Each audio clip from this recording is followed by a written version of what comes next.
soul. Here we are to talk about nothing that matters, and yet somehow it matters so much. Especially in weird times, you want to be able to turn to fantasy, for heaven's sakes, where everything can work out.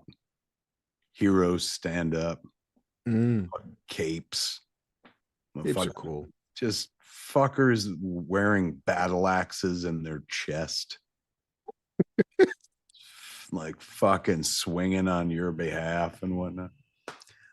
So times like these, kids, you need to be able to sit around and talk about the minutia of pop culture, the fun.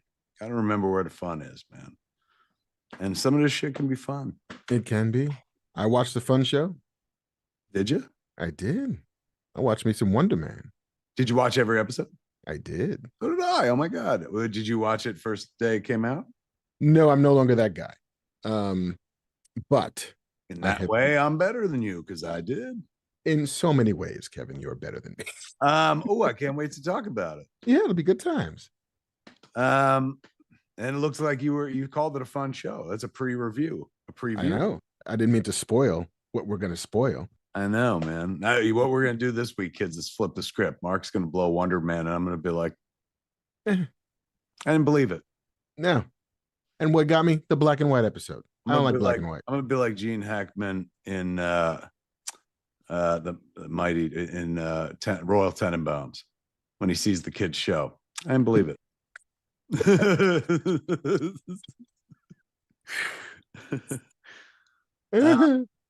We're sitting here tonight, kids, on a Wednesday, getting ready to fat man all over your face, neck, and chest.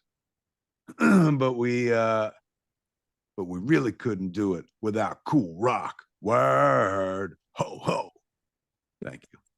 Pulling a little crushing from the Fat Boys. Really couldn't do it without our sponsor. Let's give it up for the good folks at Mando. Oh yeah, Mando. You know, I wasn't ready, kids. I wasn't ready to compose. Give me a sec. I'll find something better than that.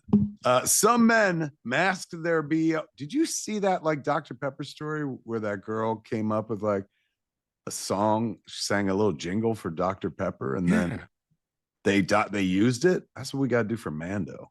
Come up with a song, and then Mando puts us on the Super Bowl. Come on, Mando. If you're sitting in the audience, like, what do you mean? Who are they talking about?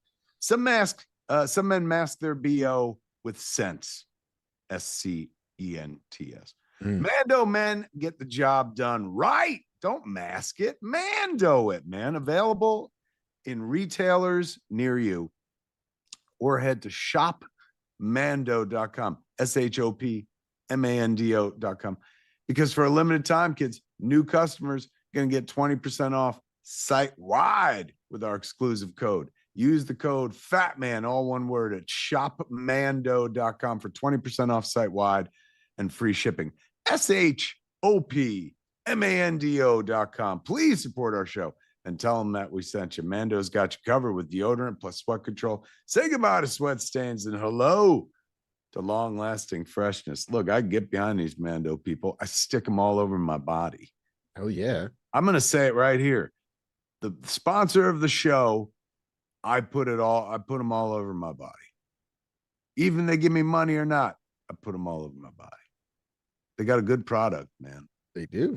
They do. I'm packing some because I'm on the road in February a little bit. Where are you going? I'm going to apparently the Costa Riviera in Mexico on a boat.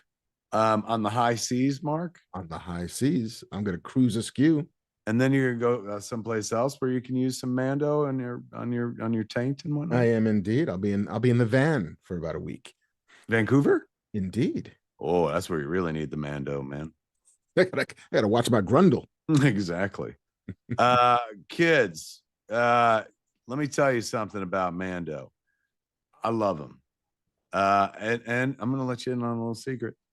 I've seen my good lady wife using a little Mando. Woman, I said, it ain't Womando. And she goes, strong enough for a Mando, but usable by a woman doe. I've seen Jennifer use my fucking, and I'm like, can you do that? Like, is that allowed? Are you gonna become like, are you gonna grow hair now? And she's like, I could always grow hair there. I fucking shave it, you dumbass. And I was like, what? And then she told me all about depilatories and fucking what ladies do in the shower. It was a real education, Mark. But a guy can use this, a gal could use this. Controls body odor anywhere. Tell him, Mark. I mean, whole body deodorant, like the man said, pits, balls, thigh folds, belly buttons, butt cracks, and feet. Created by a doctor who saw firsthand how normal body odor was being misdiagnosed and mistreated.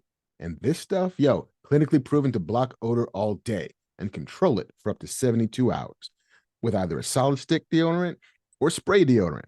Both of them shits is aluminum free, ideal for hard to reach places. Paraben free, baking soda free. You can't make food with this shit. It's missing half the ingredients. Variety of scents. Bourbon leather, clover woods, Mount Fuji, Rose Sport. Mount Fuji is my move, though. I'm a Mount Fuji kind of guy. Like the is that right? Shit. Oh, hell yeah. If they can't come to Mount Fuji will come to end on them. Yes. And if you want to try America's #1 whole body deodorant right now, find them at Walmart, Target, and other retailers across the country. But for the best deals, go to shopmando.com. That's right. Buy direct, kids. Want to try America's #1 whole body deodorant formula right now? Come on, go to shopmando.com. And you know what you're going to tell them? You're going to say, hey, man, I'm going to put in that code, Fat Man, all one word, FATMAN. I'm going to get me 20% off, man. Some men mask their BO with sense. Mando men get the job done right. Don't mask it, Mando it. Available at retailers near you, or head to shopmando.com, because for a limited time, new customers get 20% off site wide with our exclusive code. Use that code FATMAN, all caps, at shopmando.com for 20% off site wide and free shipping. shopmando.com. Please support our show and tell them that we sent you. Mando's got you covered, man, with deodorant plus sweat control. Say goodbye to sweat stains and say hello to long-lasting freshness. We thank the good folks at Mando for sponsoring this year's show, man, especially in this weak-ass economy. Good God. For reals, though. Yeah. I'm looking at myself reading the copy. I look like my eyes are closed. Like I look like I look stoned. I look more stoned than I am. I want to be that stoned, Mark. Well, hey, your reach that exceed your grasp, or what's a heaven for, right? Right? Fucking A. All right, man. We got some shit to discuss, kids. Hell yeah. Like what, Mark? Well, I mean, first, I think we need to talk about the fact that you're writing a Bizarro comic book. What? Who told you that? The internet did. Yeah, I found out from the internet as well. Me and Eric, my buddy, your buddy, the internet's buddy, Eric Roscoe, who I first worked with years ago. We just passed an anniversary. Was it 6 years, 8 years? When we met on the episode of Supergirl. Supergirl Lives, it was called. And so that was the first time I worked with Eric, and then I worked with him on another Supergirl and whatnot. He worked with us on Maestros of the Universe. Indeed. He's done many a thing. So him and I years ago did a script for Berlanti. That's Greg Berlanti, Mark. Of the Greg Berlantis? Yes. At one point early on in the heyday of HBO Max, they were talking about doing, before James Gunn came in and kind of took over the DCU and stuff, they were talking about doing a series called Strange Adventures. That was going to be like, hey, we got all these different properties that aren't Batman and Superman. What if we played with those toys? And so they provided hey, I'm telling the story here. Get over here. They gave us a bunch of characters to choose from, and we selected the staff of the Daily Planet and Bizarro, and told a story that like they were, intending to shoot these things like episodes of CW shows. Budgets was like 4 to, on the high end, 6, but generally like $4 million. They were talking about double digits for these things. They were talking about shooting these mini movies as pilots for potential series, right? So like, Strange Adventures in the comics, of course, is the home of Adam Strange. I think he was at play as well. Dead Man was a character that was up for grabs as well. But the whole thing went away when, I think honestly before James even got there. Yeah, I mean, the Berlanti verse was beginning to contract. I think it had more to do with the Berlanti verse kind of closing up shop. But yeah, so there's this moment where they were like, man, we're gonna make a show, we're gonna make these weird, wonderful like DC shows. And so we wrote that script, and then when it went away, we had the script sitting around. And I've in the past had scripts that I've written turned into comic books, i.e. the $6 Million Man, the Green Hornet scripts. That now, Dynamite did, not now, the fuck. Dynamite Comics did back in the day. So, Eric was like, hey man, why don't we reach out to DC and see if we could do the Bizarro story there? And we did, and it took a minute. They weren't, to be, to their credit, they weren't like, oh my God, yes. Like they're having a good old year over there. So like, we're good, but they weren't like, fuck off. Banner year. They had 8 of the top 9 books. And technically 9 of the top 9 books, because they did have, they share Deadpool Batman, which was the #1 book of last year, with Marvel. But the DC version that they did was a little bit further down the list. So they had all the slots. So DC is absolutely killing it, man. And they needed no help from us. So they took a second, and then they were like, you know what? Yeah, we can fucking do this. And so they hooked us up with Nick Pitar. He's our artist. I know he's a big fan of Quietly. But he's definitely, you could see he's an influence. But like when I look at his stuff like that right there, that image that's up now of Bizarro standing on the edge of, the square world, that, and all the pages that I've seen from Nick so far, to me is very reminiscent of Jeff Darrow. Like that kind of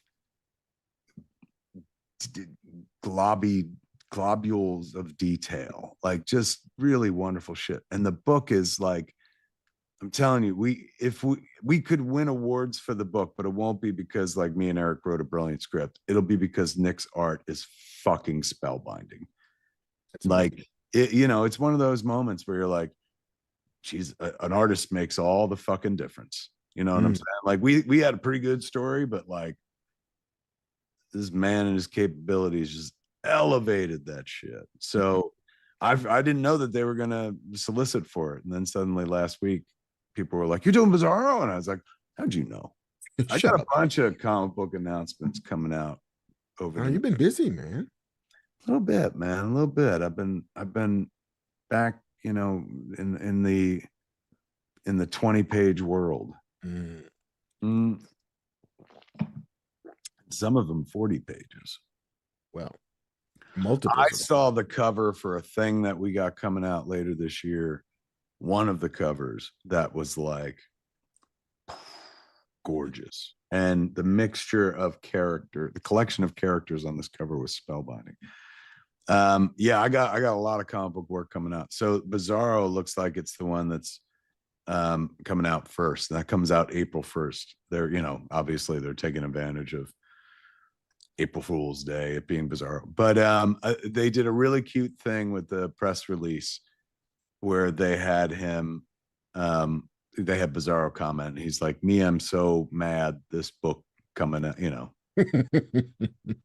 really fucking sweet shit. So Nice. I can't wait for others to see it. Again, we took our script that we had written and we had to then turn it into a comic book script. It wasn't as simple as we just handed the script to Nick and we were like, go for it. You got to figure out a way to take something that was written for the screen and then break it down pages and panels and whatnot. So it gets more detailed. It always sounds easy. It always sounds like, oh my God, we already wrote this, but I can't, it's not like, oh my God, the time I lost, but I did spend more time turning it into a comic book script than I would have imagined at the outset. I've done that twice now, and it's harder than it would be writing an original thing for comics. Because you're reverse engineering it. Yeah. And thankfully, Nick honors the script at the same time. He's not afraid to be like, well, this will lay out better.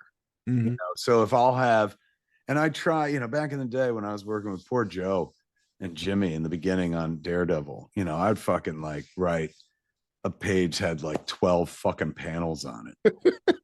Each with like just packed with dialogue. Joe was like, you were literally leaving me no place to draw a picture and stuff.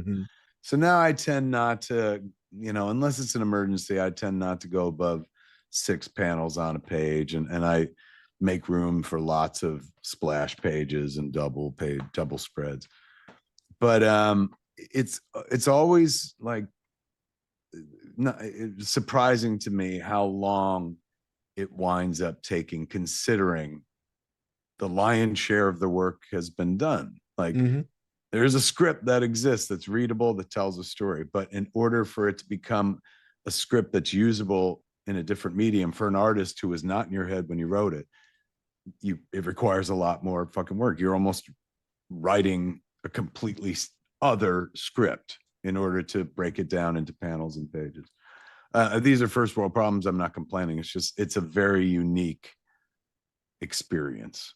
Yeah. I mean, this all sounds like stuff that I could talk about during my comic book writing workshop on the Cruise Askew that Andy McElfresh and I are doing. Look at you, plug, man. A Cruise Askew coming up in a couple weeks, kids. And you heard it here. You heard it right there. Mark and Andy going to teach you how to write comics. Hell yeah. I'm talking with Austin about short films. We're doing like a little short film workshop. The Black Man Beyond will be me talking to Austin about making shorts. You and me are doing a fucking Fat Man. That's right. Good times on the high seas, kids. Go to Jay and Silent Bob's cruiseaskew.com for tickets. Meanwhile, San Francisco, I'm coming up there, man. Cobb's Comedy Club. Is that right? Yes, it is. February 27th and the 28th. So that's after the cruise. So if you're like in the San Fran area, if you're in the Bay Area and you're like, fuck, I wish I'd gone on that cruise. I heard Mark was doing a comic book making panel with Andy McElfresh and I missed out. Oh. Well, the next best thing is to come see me in San Francisco at Cobb's Comedy Club, man. Or the next night, that's on February 27th, 28th. Next night, March 1st, I'm going to be in Sacramento doing 2 shows. One sold out. Then there's a 7:30 show is sold out. Then there's also they added a 3:30 show. So you come join me. And if you're like on the other side of the country, if you're in New Jersey and you're like, what about us? You fucking flat lever. Well, guess what? On March 8th, Jay and Silent Bob go on the record. The Oral Sex Release Party. Or the Oral Sex Tour is what me and Jay were on last year. And we made an album, a vinyl, put the needle on the record. And we're doing a listening party and then doing our show. Everybody walks with a signed album and stuff. It's nice. We're doing it at Smart Castle Cinemas. Tickets at csmart.com or smartcastlecinemas.com. And then looking ahead, man, I'm going to GalaxyCon in Richmond in March. I'm going to Anchorage, Alaska. Damn. March. Yeah, man. They're sending me off the grid. Going to the El Paso Comic-Con in May. Also in May, Yoga Hoser's 10th anniversary start-stop screening at Smart Castle Cinemas. We just did one for the 20th anniversary of Clerks on Sunday, and it was fantastic. These start-stop screenings are, you watch a scene, and because I own the movie theater, we pause it, and then we get up and tell stories about just that scene. Then we unpause it and watch the next scene, then pause it and get up, tell a bunch of stories about that. We turn a 90-minute comedy romp to a grueling 5-hour experience, man. But everyone seems to have a good time. We just did it this weekend, and people had a blast. I did it at the beginning of the year with Jay and Silent Bob Strike Back. In May, we're doing it with Yoga Hosers for its 10th anniversary. Me and Harley, they're going to do it together. So come on out, man. Tickets at smodcastcinemas.com. Apparently, I'm going to GalaxyCon in New Orleans, man, in July. I'm looking at a bunch of things. I'm going to GalaxyCon in Des Moines in September. I'm going to GalaxyCon in, I'm sensing a theme here, Columbus in December. Looking way ahead. So I'm on the road. You are part of the GalaxyCon Galaxy of Stars. Looks like it, man. Looks like they were like, how about we buy one? We get 9 free. Threw in a bunch of cons. They went, made a jersey deal. Hey, everybody, look who it is. Before the world tour, though, we will be at Scum and Villainy Cantina in Hollywood on this Saturday to launch Rendezvous, Scum and Villainy Rendezvous in Burbank. The crowdfund is officially launching. The paperwork is making its way to our government, which means that at some point, reservations will be able to be turned into investments, which is what we've all been waiting for. So it's free. If you want to come and see me and Kevin talk about the Rendezvous, do some Q&A, answer your questions about Rendezvous, answer your questions about nerd stuff. The first bunch of people, I got special launch event challenge coins that will be given away for free. If you're into that sort of thing, you can see them right there. Pretty cool. Ooh. And it's a daytime show, noon to 5 p.m. Fun and hijinks from noon to 4, and then we're going to do some wish fulfillment at 5 o'clock, which is Kevin is going to host trivia at Scum and Villainy. Oh, and we got a really cool online platform that will allow everybody on YouTube to play along. So if you can't make Hollywood on Saturday at noon, check us out right here. Saturday afternoon, we'll be telling you all about it. We're gonna be there, kids, at the fucking bar. And Herb. if you are a fleet member, meaning you've already put in a reservation for Burbank, you can get in half an hour early. So you can get in while I'm setting up. You can get your chair. You can see the pre-show magic. And beat the rush. What, pray tell, is the pre-show magic? Usually me running around trying to get all the chairs down, making sure the bartenders are ready to go. It's not magic, it's hysteria. But yeah, all that Saturday won't cost you nothing at the door, but we're hoping that you will be inspired to become an investor in the new spot in Burbank, which you can do. Go ahead. I was going to say, scumandvillainy.com will take you to that Wefunder page right now.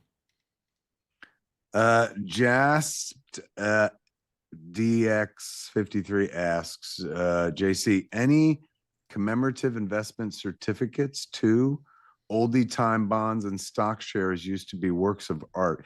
Maybe a take on that might be cool for your founders. A suggestion. We have some insanely cool perks if you go check out the Wefunder page. And there are some perk levels that will give you some cool commemorative tokens and things of the like. I mean, I would also like to say that I'd like some bearer bonds that have the Scum and Villainy logo on them. So Oh, I'm yeah. sitting at a beach I am an exceptional thief. earning 20%. You gotta look out for Hans Gruber if you're gonna do that. Indeed. You know what I've been doing? I've been pre-taping some stuff for the live stream because we're going to be going for 5 hours. I've been hanging out in Burbank. Do you know how many cool geeky businesses are in Burbank? Do tell. I spent an hour and a half the last 2 days, not because I needed to be there. There's like 175 square foot VHS and DVD rental store at the corner of Magnolia and Hollywood Way. And it was so much, called Be Kind Video, and it is so fun just to hang out there. And I was like, do people rent VHS and DVDs? And he's like, dude, we're so busy. And I was back there today to shoot some B-roll. And I was there for maybe 20 minutes, and like 20 different people walked in talking about movies and stuff. Analog is renting porn. There's not even an X-rated section. That's the crazy thing. I think the internet killed X-rated sections, but it did not kill VHS and DVD. It's pretty cool. If anybody's in Burbank, I highly recommend you go and take a little trip down memory lane. In my heart of hearts, I just became bugging out. And when you said that there's no porn in the VHS rental place, that's like John Savage saying that he was born in Brooklyn. Oh! I was born in Brooklyn. Oh! A lot of I give you the FBI. Anyway, all right. We'll see you Saturday. I can't wait, hopefully. man. We'll see you Saturday. It's gonna be fun. Scum and Villainy Rendezvous is coming. You can't stop it, and we all want it. Can you imagine parking? Could you imagine? Don't even tease me. From Scum and Villainy Rendezvous to the movie theater. I mean, we'll finally be able to do the thing we've been talking about for years, which is like we'll do Fat Man Beyonds where we go see a movie and then come downstairs and fucking do a show where we all sit around and review it and shit. We can revive spoilers, man. Everything old is new again. Deacon and 4DX are a block up the road too, so we can do cool stuff with them. Me? They're a block away, literally like a minute walk, maybe most. Kids, this is the fucking bar that you dreamed about your whole life. I'm never gonna leave. This is going to be destination oriented, man. Destination resort. If you've never been to the Los Angeles area, you're going to make the trip because you're like, oh my God, are you serious? Is that what it is? Also, you're going to love it. There's going to be a lot more performance space and shit. There's an upstairs, downstairs. Yeah. This is, you know what it's like? It's like fucking double the club from Scarface where the Frank Sinatra guy gets killed and shit. Just to give you a sense of scope of the club. JC's got mirrors everywhere and shit. The other cool thing is, if you know the travel secret, Burbank is the best Los Angeles airport. And we are probably like shitting. Is that the travel secret? It's like a $5 or $6 Uber ride from Burbank Airport. So you could come and visit us before you even get to your hotel, your family, any of that. We are right across the freeway from Burbank Airport. I'll tell you, man, if I was my own man, I would live in the Valley. I'd live in Burbank. I love Burbank.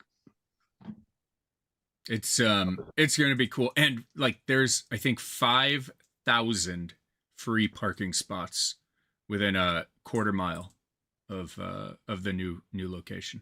Honestly, anybody who's ever been to the Scum and Villainy Cantina on Hollywood Boulevard, the only complaint anyone ever has is fucking parking. Mm-hmm. That goes away. That's Scum and Villainy Rendezvous. And given how close to Burbank Airport you are, like you could literally just hop on a plane, go to Burbank, Uber to the bar, and then get back in the Uber and get on the plane and go home. Yeah, like like a fucking hotel. If you're from Phoenix, fuck, you're coming every weekend.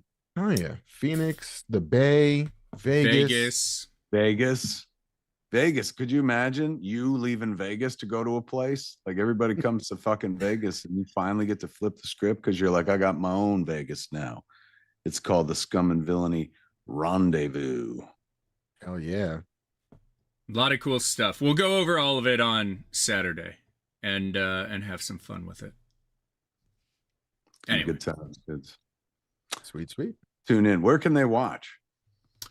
Right here, youtube.com/Kevin Smith. And I think we're going to try to simulcast to the Scum and Villainy Instagram page for on the go. You guys want to watch it on your phone, not while you're driving, but while you're driving. Yes, please. Digital Vortex says, just step around the human feces. In Hollywood. Not in Burbank, though. The Walk of Fame is smack bang in the central of the most dangerous place on earth. Is it? No. I have to feel that, like, I mean, I'm not like Khyber Pass is a bit more like the Darien Gap is more dangerous than fucking Hollywood Boulevard. Certainly the Donner Pass. Mm. I mean, don't enter it hungry. That's for sure. I'm not like, you know, Mr. Board of Tourism, but I disagree with that sentiment. I don't think that's I don't feel unsafe walking around that area of Hollywood. It's not even the most dangerous place in LA. No, and there's generally like a lot of police presence because that's like tourist district. Yeah. So I mean, honestly, like they're looking out for you down there and shit. I would feel less safe off the main drag, you know, going into the darker side streets and shit. But like, not nuts. I mean, I ain't, believe me, I ain't fucking saying there ain't shit on the ground. And I'd never looked closely enough to see if it was human, but hey man, that's a big city. It's a big city living. That's what you get in the big city. What's your dream? Yeah. Really. Welcome to Hollywood. What's your somebody give me a stick. I get this out of my fucking shoe. Yeah, man. It's gonna be good times. Good times. Fun. A lot of fun in Hollywood this Saturday when Burbank opens. Fun all the time. Yeah, right. Yep. Just like that fucking Superman montage. And we had fun. We're gonna fucking blow Lois Lane's mind while we hit everybody in the face with our balls. He's going back to work soon, right? What's up? He's going back to work soon, isn't he? I believe he is. I mean, fucking Supergirl is on deck. He's already showed us that there is a script for Superman 2, Man of Tomorrow. That man doesn't rest. Brainiac, right? Indeed. Brainiac. Shall we dive into the news? We can talk about stuff we've seen. We can talk about the trailer that dropped. We can hit the news. Where do you want to start? NLES Music said Hollywood, Florida is more dangerous. I have a point. 2 minutes to midnight in some places. Where? Actually, it's past midnight in some place. Oh, back east, it's past midnight. I was just back east. Was you now?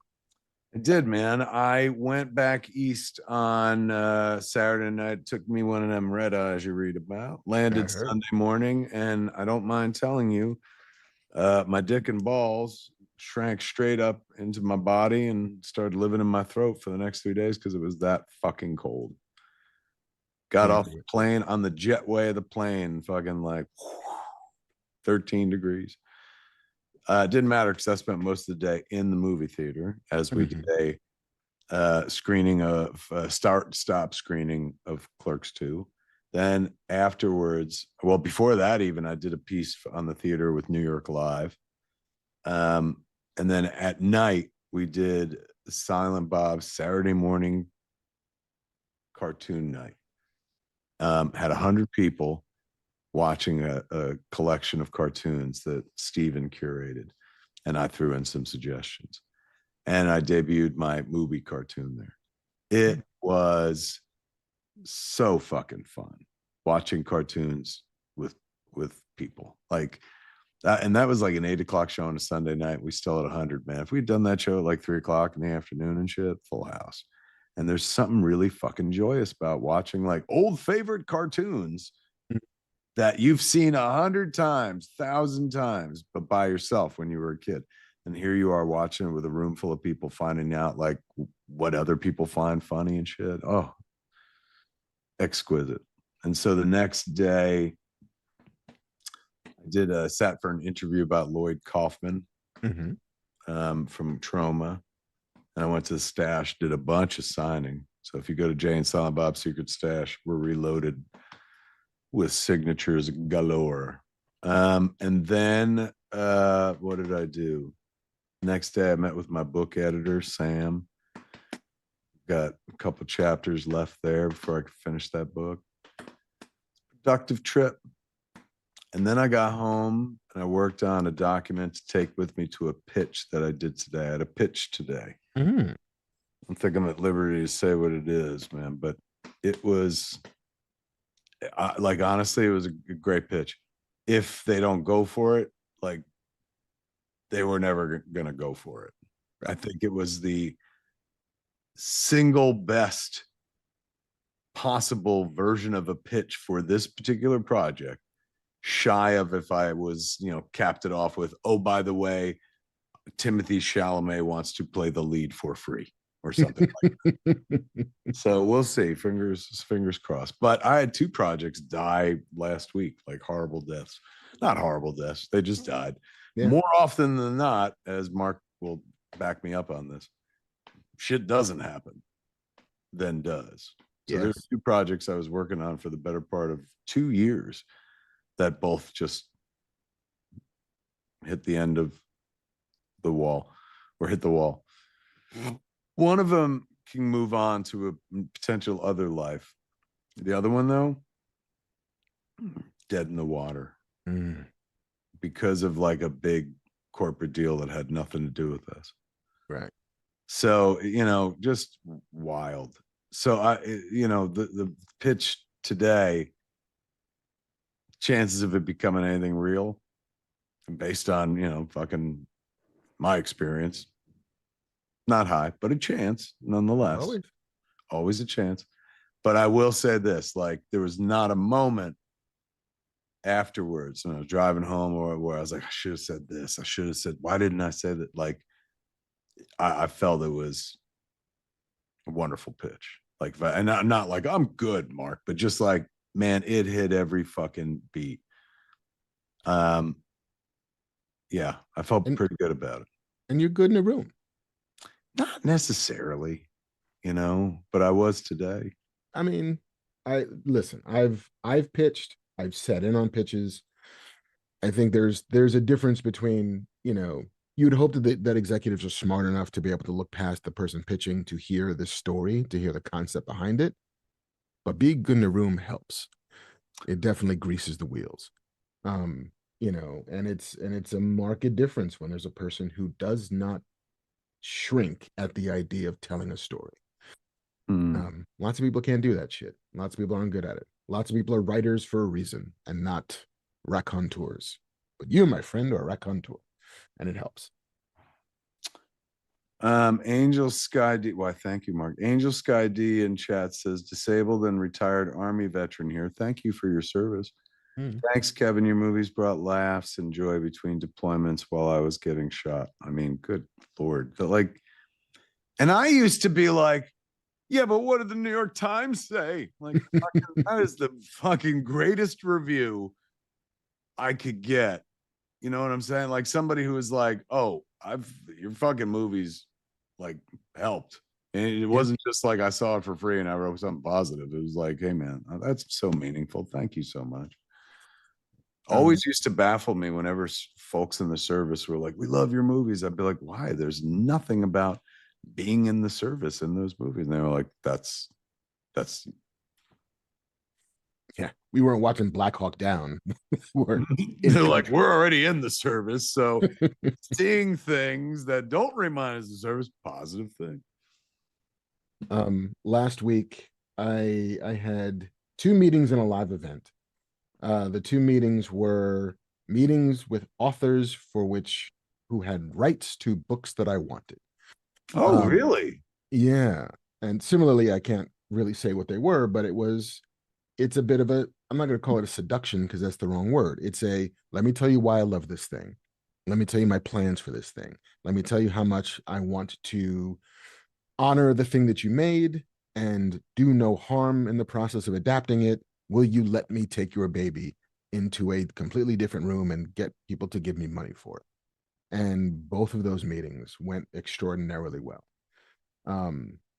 Because, you know, the job is to just like, here's who I am. We've never met.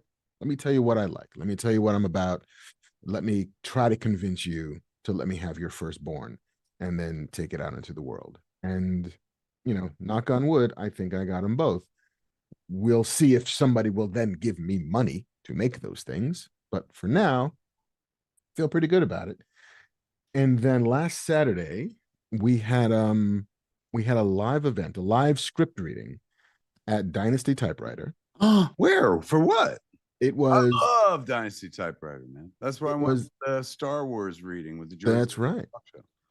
Show. It was a charity fundraiser for a charity called Hello Neighbor, which raises money for immigrant and refugee support. And we did a live reading of 2 episodes of The Twilight Zone. We did It's a Good Life, and with 6-year-old Anthony, who can bend the world according to his mind. So everybody's going to be very nice to Anthony Fremont. Otherwise, they get sent to the cornfield. And we did The Monsters Do on Maple Street. How'd it go? It went great. We sold out the house. The live stream is still alive on Dynasty Typewriter's website. So if you want to see what we did, it's there for a person if they wanted to rent it for a little bit. Sean Gunn showed up. Steve A.G. showed up. Danny Fernandez, Kari Payton, Gates McFadden showed up.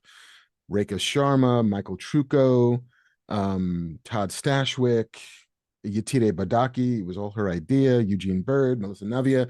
We had a cast of dozens all to come and play. We wanted you, except you were on your way to the East Coast to go to Smod Castle, but it was a blast and sold it And out. people could go watch, listen, see it. Yeah. Yeah. They shot it. The live stream is live, and you know, proceeds for that all go towards the charity. Because you know, we all felt, you know, not that we want to talk too much about the real world, but the real world sucks at the moment. And we all felt like we wanted to do a little something. And this thing came together in a week. You know, the people who said they would take part said it like immediately. Happy to be a part of it. Happy to do it. And it was great. If you're out there and like Mark, you're like, you know, hey man, or if you're like a lot of us, and you're like, hey man, everything really sucks right now, and you want to do something, you know, naturally there's any number of marches going on and stuff, but sometimes kids, sometimes just an act of creation is absolutely enough, man. Just go make a thing. Mark and friends got together and fucking had a good time and took the money they raised and they're giving it over to a good cause. But you know, in the face of such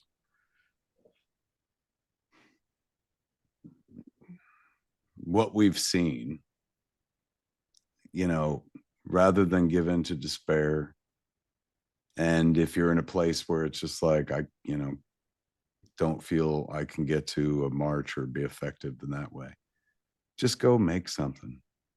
Write a story, bake a fucking cake, have a fundraiser, like put something good into the world. Counter the bad, man. Like I'm not the smartest person in the world, but to me it always seems like it's the least you could do. You know, like you see something like that, you see somebody putting bad into the world, you counter it with as much good. I'm not saying it's like equal and that's going to balance out, but fuck, like what's the alternative? So Yeah. good on you, man. Like, Thank you. It felt good for a number of different reasons. It's fun to put a band together. You know, it's just fun to fucking like, let's go play. What should we do? Let's do these things which we love and we know are good. And yeah. people might find some joy for an hour and a half on a Saturday night. You know, and then to be able to do a thing, to be able to, even for, a little bit of time, hold back the darkness. It felt worthwhile. So glad we did it. Glad it lives. Glad that other people get to see it. But yeah, man, Doing the Lord's work there, Marc Bernardin. we try our best. It is all that one can do. Team Dragon chat says, I'd like to get the guys' thoughts and yours, JC, regarding Iron Lung. A YouTuber making an indie flick and in major theaters seems like a good news topic. Absolutely is. We did well with it at Smodcastle Cinemas this weekend, but naturally, as we saw all over the news, it did well in every place. Last news update I saw, it was beating the Sam Raimi movie, but I guess at the end of the day, the Sam Raimi movie came out like maybe $1 million or $2 million ahead of it or something. Yeah. But wow, that's inspiring as hell. Like, makes me wish I had a bigger YouTube following. Hey, speaking of which, fucking smash hitting, what do they say? Like and follow. Yeah, smash that like and follow button and fucking the alarm buttons and shit like that. We ain't, you know what? I ain't saying nothing until y'all smash that like and follow button. God damn it. We're just gonna sit in the corner. I don't hear any bells. I don't hear any smashing. I said, Hulk, smash that like and subscribe. All right. Should we talk about some stuff we saw? Did you not see Iron Lung? I did not see it. I did not either. Did well in our theater. I look forward to seeing it. Anytime somebody's like, you know what? Why not me? And bets on themselves, make some fucking art. I'm here for it, man. And got fucking great for that filmmaker who's just like, I know my power. I got all these followers. People like my content. Why not take it there? Like, brilliant. Absolutely brilliant, man. Happy for him. Teach me, teacher. I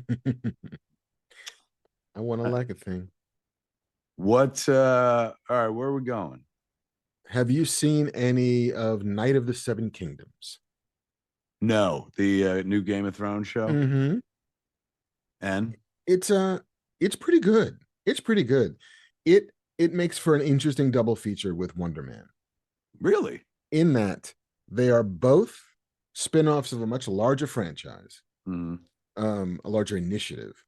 They are both half an hour long, and they both wisely sort of narrow the aperture so that the story they're telling does not require size and scope. Night of the Seven Kingdoms does not ask for dragons. It doesn't want to be dragons. It wants to be just an intimate story of these two people, one sort of hedge knight, which in this world is a knight who doesn't have lands or is not a lord, doesn't have vassals. He literally has no money, just a sword, lives in the fucking bushes. And his squire, who signs on to him even though he's a hopeless cause. And all this dude wants to do is get into a fucking tournament, into a jousting contest to earn his place. That's it. That's the story. It's, guy stumbles into parties, watches other people get drunk, tries to do good on himself, and tries to better his standing in the world. It does not require any previous knowledge of Game of Thrones. Doesn't hurt, but doesn't require it, and does not suffer for not being a giant globe-spanning saga. It's funny. It's funny in a way that Game of Thrones doesn't get to be funny. And in the same way that Wonder Man does not require you to know it. Very, like, from the jump, it says Marvel Spotlight. It's a whole banner for stories that do not require any other knowledge of the MCU. Doesn't hurt if you know it. Doesn't hurt if you know who Trevor Slattery is. But it succeeds because it knows exactly what it is. And it's a Hollywood story. It is, I was telling JC beforehand, it's the flip side of the studio. The studio is, what if you were a studio executive who's a little bit hapless and wants to make art and whatever? This is, what if you're an actor who wants to fucking get a job and navigate the weirdness of Hollywood from the bottom up as opposed to from the top down? It's a really good double feature. And they're both like, what if a half an hour didn't have to be a sitcom? What if it could just be a drama that's a little bit light on its feet, but is also about a thing, which is Wonder Man. which is both of them. What, the Night of the Seven Kingdoms, only a half-an-hour show? Half an hour show. What's that about? I think some of it is budget. Like, could you make this show for a tenth what we make House of the Dragon for? They're like, yeah, gonna be 29 minutes to 35 minutes long each episode. So it's Wonder Man. Like, it's kind of nice that way. It's a bite. It's an aperitif. Sean Michael Colin 5758 in chat said Kev and Mark are in our indie doc about podcasting, Age of Audio, screening at Smodcastle on February 25th. Ooh. Tickets just went on sale. Go to smodcastlecinemas.com. Ben Kingsley, man. Well, Yaya was wonderful, but Ben Kingsley, who all I kept thinking was, what a gift. Like, I was like, this guy's been acting forever, and like, here he gets to do a buddy picture. Like, you know, they invoke Midnight Cowboy a few times, and it was very apt. And I watched the whole thing with Jen. She got into it, you know. Yeah. She was like, what else was he in? I was like, this is it. It's the first time we've ever seen him and stuff. You know, I tried to comic explain, you know, Simon Williams and fucking, you know, he's a founding member of the West Coast Avengers and shit. And I said, but their origin is way different. But as we were watching it, I was like, hey man, how old's Ben Kingsley? He's got to be like 75, 82. Yeah. That dude's doing all that. He's 82 years old, man. He's legit funny and wonderful. And it's kind of a touching story. Yeah. Like, if you have been following the Trevor Slattery story since Iron Man 3, it is fucking nuts how much they've paid it off. Like, seriously, like, you know, like when you watched Iron Man 3, you were like, oh, that's kind of cool. Like, you know, they flipped the Mandarin, and I didn't see that coming. You will never see me coming. For them to, like, you know, all throughout the series, people are like, are you the Mandarin? You know, has to keep fucking explaining himself. Like, really pays off fan loyalty in a different way than, you know, hey, it's Sam is Captain America now, or, you know, hey, fucking look, all these people are Thunderbolts now, or whatever the fuck. Like, I felt very seen as a deep cuts fan of Iron Man 3. I love Iron Man 3. Iron Man is my gold standard, you know, right next to shoulder to shoulder with Infinity War and Endgame. But they were able to do something with Iron Man 3 where they kind of like reinvented the movie a little bit after the Avengers, which, you know, had really kind of taken Iron Man to a saturation point. Yeah.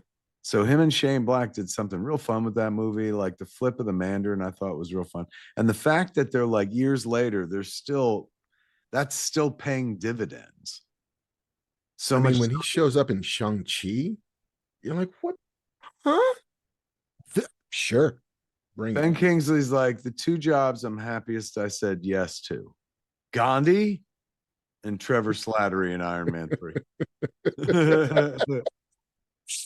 I mean, Schindler's List is a close third, but otherwise, he's like, you know, I gotta tell you, like, he's probably showed up as Trevor Slattery more than any other character. I don't think he does a ton of sequels. To a bunch of people, he is Trevor Slattery. They probably don't even know about the other work and shit. Yeah, it's like, let's tell you about Sneakers. What now? Oh, he's so good. He's good great. at Sneakers. Yeah, and I love the Hollywood of it. You know, being friends with a bunch of actors who are like, yeah, I know a guy who was Simon Williams, who got himself fired off of shows because he asked too many questions, because he had too many thoughts, too many notes. Yes. And the thing, I mean, Yaya's role, that role, I'm not gonna say it's thankless because it's fun and it's funny and it's empathetic, but it's deceptive on how hard it is. Because I remember talking to a friend about how Madeline Kahn was a trained opera singer. So for her to do Lily von Stupp, which is to sing badly, takes a whole different level of talent. Like to know how to do it well and then to do it poorly. Like Yaya has to act, bless you, Thank you. as if he can't act. He's Right. got to act badly. And when then, well, but I would argue that when he acts, he's not acting badly. Like when they gave him bad dialogue to do, he still crushed it. Where I was like, it was funny because it is a testimony to the art of performance. mm-hmm. Like, even when he was doing the pretty woman dialogue, he was fucking slaying it and bringing a performance. Like he is, but you can see the difference when yeah, he taps into it, when he discovers it, when he releases his bullshit method and finds that third, fourth, fifth gear he didn't know that he had. You're like, oh damn, there it is. I see it now. And that is so fucking hard to do. It's really hard to do. I was just always amazed by it. And the depth of empathy you have for Trevor, who is comic relief until he isn't. It's so well done. It's so well done. And just it's small. It's an indie. And Daniel Destin Cretton, the director, co-creator of this thing, is an indie guy. He's an indie filmmaker. Like, yes, he just made a Spider-Man. Yes, he made Shang-Chi, but he also did Short Term 12. He also comes out of Sundance. Like, he's also that guy. And so this is just an intimate story of a pair of actors, one on the come down, one on the come up, who meet each other somewhere near the bottom, who find in each other the thing that they didn't have, which is belief, somebody to believe in them. I thought it was great. Let me tell you something. In chat, Richard Avery said, didn't you think Wonder Man was a twist on Tootsie?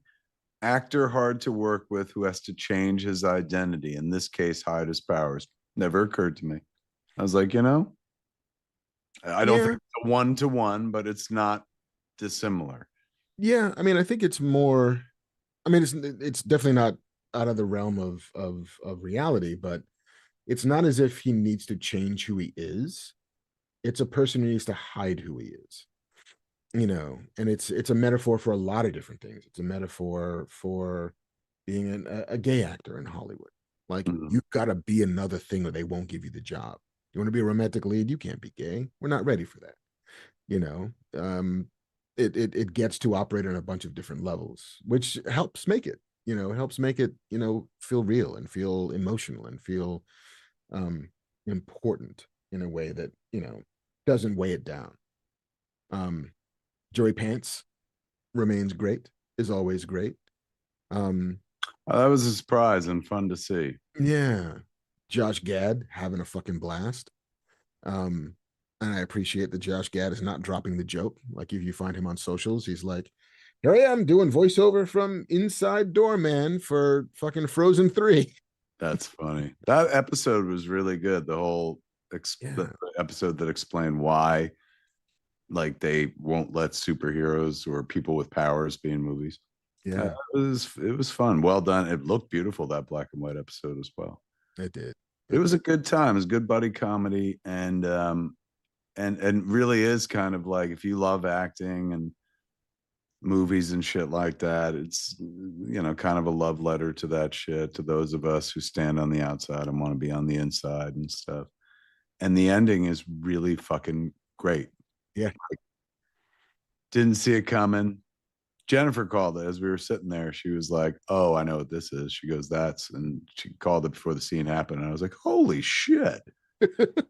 That was really, really cool. And just touching, really sweet. Like, I wish we could, like, I guess we could, but I don't want to fucking spoil it. But that was one of my favorite parts. I got real emotional during that because I was like, "Aw." Yeah. And when the Mandarin returns, Like, and you know why. Oh, what the fuck? We said we're not spoiling it. We didn't spoil anything. Yeah, that was really like incredibly touching. And as a writer, should have seen it coming. Mm-hmm. But we never saw it coming. It was that like when the turn happened, I was like, oh my God, they've been telling us every episode, like with people being like, oh my God, are you the Mandarin? Yeah, I the more I think about it, the more I really absolutely loved that particularly that, and all of it was wonderful, but that last episode and the very last scene where it ends, you have no idea. I mean, will they do a season 2? Is it a thing that gets a season 2? Do they even want to? Is he now part of the Marvel universe? Like when it was all over, I was like, no, I mean, no real action sequences. No, like there's one fight scene, I think in 8 or 10 episodes. I can't remember how long it is. One fight scene. A couple of look at my powers do a thing scenes, but that's it. And they didn't, for my money, and correct me if I'm wrong, they didn't tell us where his powers came from, did they? Nope. So for all we know, he could be a mutant as we head toward a new MCU. Indeed.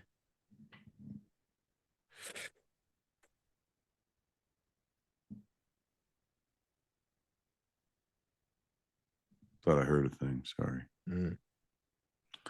All right. What else can we talk about? Yeah, Wonder Man, kids, go watch it. Yeah, I finally caught up. Why you're not watching it, man? I caught up with Hamnet. Have you seen Hamnet yet? I've not yet. And it, if I had seen it earlier, it probably would have made my top 10. You know what I did see? What was your number one? K-pop Demon Hunters. What was your number 2? The Pit. Wonderful. Yeah, right? Unbelievably wonderful. Like Re-R, if you will. But they leave out like, this one's fucking this one and this one's in love with this one. It is like, hey man, this is from 8 till 9. Yeah. Hey man, this is from 9 till 10. And the whole season is one day. Fucking loved it. So good. Like, what it reminds me of? Like, not like I didn't watch ER Grey's Anatomy, so I can't really speak to the other doctor shows, but it reminds me of Law and Order. Just no bullshit procedural.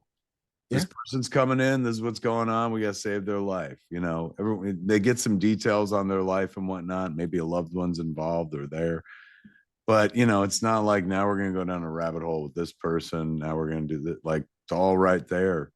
All right there. Like, people come with baggage, Dr. Robbie's whole thing is like, we're now it's an anniversary of his mentor's death during COVID, so that hangs over him. And like, but it needle droppers in all of these emotional stories that over the course of 15 episodes are like fuses that are on different timers. And so when are these things going to detonate?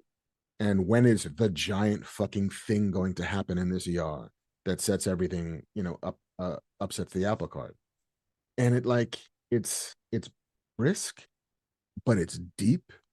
And it's like, it's just pure human drama in a wonderful kind of way. I'm caught up on season 2 and it's just as good. Which one? The Pit. Yeah, me too. I'm watching in real time right now. It's irritating because like one a week. I'm like, come on. Give me what I want. But like, I got opinions and shit. I like slow-mo. I think people should get off her dick. Just because she's being methodical doesn't mean she's necessarily slow. I like I should really know the character's name, but for short, let's just say Breaking Bad's kid. Yeah. She's fantastic. I love that character. I love her performance. Fucking great. Whole cast is wonderful. All the writing's strong. They know how to end an episode, man. There's no weak spots. Could be MRSA credits. We're like, wait, no. Yeah, you were, because you said it, I was like, God damn it. Like he put that pretty high on his list. But man, excellent. You were absolutely right. Love it to death. But yeah, if you get a chance, catch up with Hamnet. I think as a writer, you'll appreciate it. It's very much about the craft and the art and the effect of art. It's deeply about grief in a way that, I didn't understand going into it. And I was a fucking wreck in the last 15 minutes of that movie. Just for almost all of it. I was just a fucking mess. And it's beautifully done. So yeah. And the Shakespeare stuff is, both. I'm not gonna say it's not necessary, because it is. It's integral to how the end of that movie works. But you don't even have to know very much about Shakespeare to get it. It's incredibly well done. Hamnet. Hamnet. Adam Briscoe official in chat said, did you guys see that A24 got the rights to Texas Chainsaw Massacre? I did. It's in the news. What does that mean? They're gonna means that the rights had been up for sale back in last September. A20 original for the rights to the original to remake or reboot or whatever you want to do to it. They were up for sale. A24 got the rights, and now they set the writer who made The Long Walk, in addition to a bunch of other stuff, to develop a show around Texas Chainsaw Massacre that A24 is going to make. Which as we previously discovered or discussed, I am not a Texas Chainsaw person, but it seems as if, A24 plus horror is a good thing, and then trying to figure out what that looks like as a TV show, I think is really interesting and intriguing. So we'll see. I love you'd imagine, fucking Texas Chainsaw Massacre as a, definitely one of the movies that, like, Clerks don't exist without that movie going first, because it's one of the greatest independent films ever made. One of the greatest low budget films ever made by the late great Tobe Hooper. That being said, I love Texas Chainsaw Massacre too. It is absolutely it's in my top, easily top 50, probably top 30 in terms of movies that I've seen over and over again, movies that I absolutely, it is fucking unsettling. I don't make Tusk or Red State without Texas Chainsaw Massacre 2, which Tobe Hooper also made. And it was controversial when it came out. It broke the internet, even though the internet wouldn't exist for, another fucking 10, 15 years or something like that.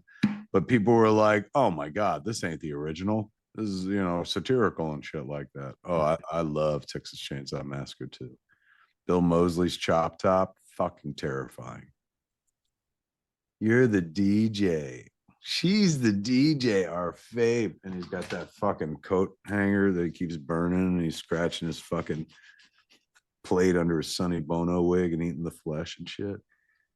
God damn it, Leatherface, you fucked up my Sonny Bono wig. Dog will hunt, Leatherface. Oh, that movie's fucking terrifying. Unsettling as fuck. And the poster for it was like, Canon Films released it, but they just did a take on the Breakfast Club poster with everybody in those positions. In any event, so it looks like A24 are going to be making the. Indeed. So we'll see. It's super early. No idea what it is or what it's going to be, but they're in the driver's seat. So did you fuck with the who made those Michael Bay versions? I didn't fuck with any of them. You didn't fuck with the OG? I've never seen the OG. She crawl. The fucking 2 begins with that, like she crawled out of a window in hell. According to all records, the Texas Chainsaw Massacre never happened. That's the voiceover at the beginning of 2. Nice. It's marvel of low budget cinema, what they were able to pull off. And it's fucking scary. Like, still holds up today as a fucking unsettling movie. And, you know, one of these movies that owes a piece of itself to Ed Gein. Yeah, it's worth fucking with. At least those first two are.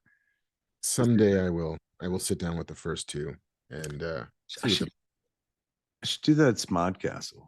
That's how you should watch it. We should do Fat Man Beyond at Smodcastle, and then afterwards we watch double feature Saw 1 and Saw 2. All right. Or do we do it the other way so that we can watch them both and then we can talk about it? So smart. That's the fucking move. We watch both Saws back to back because the Saw is family. And then we sit around and we do a podcast about it. Live show. Pay Done one and low done. price. 2 movies on a podcast for one low price. What would that be worth? What is that worth? $400. I hear $400. We're putting that one together, kids. Oh yeah. I gotta get back east. Let's see, man. Hit some more news real quick. Yeah, hit it. I guess the big news of the last couple of weeks was Kathy Kennedy is stepping down as the boss of Lucasfilm. Is that right? That is right. After 14 years of gunning Star Wars.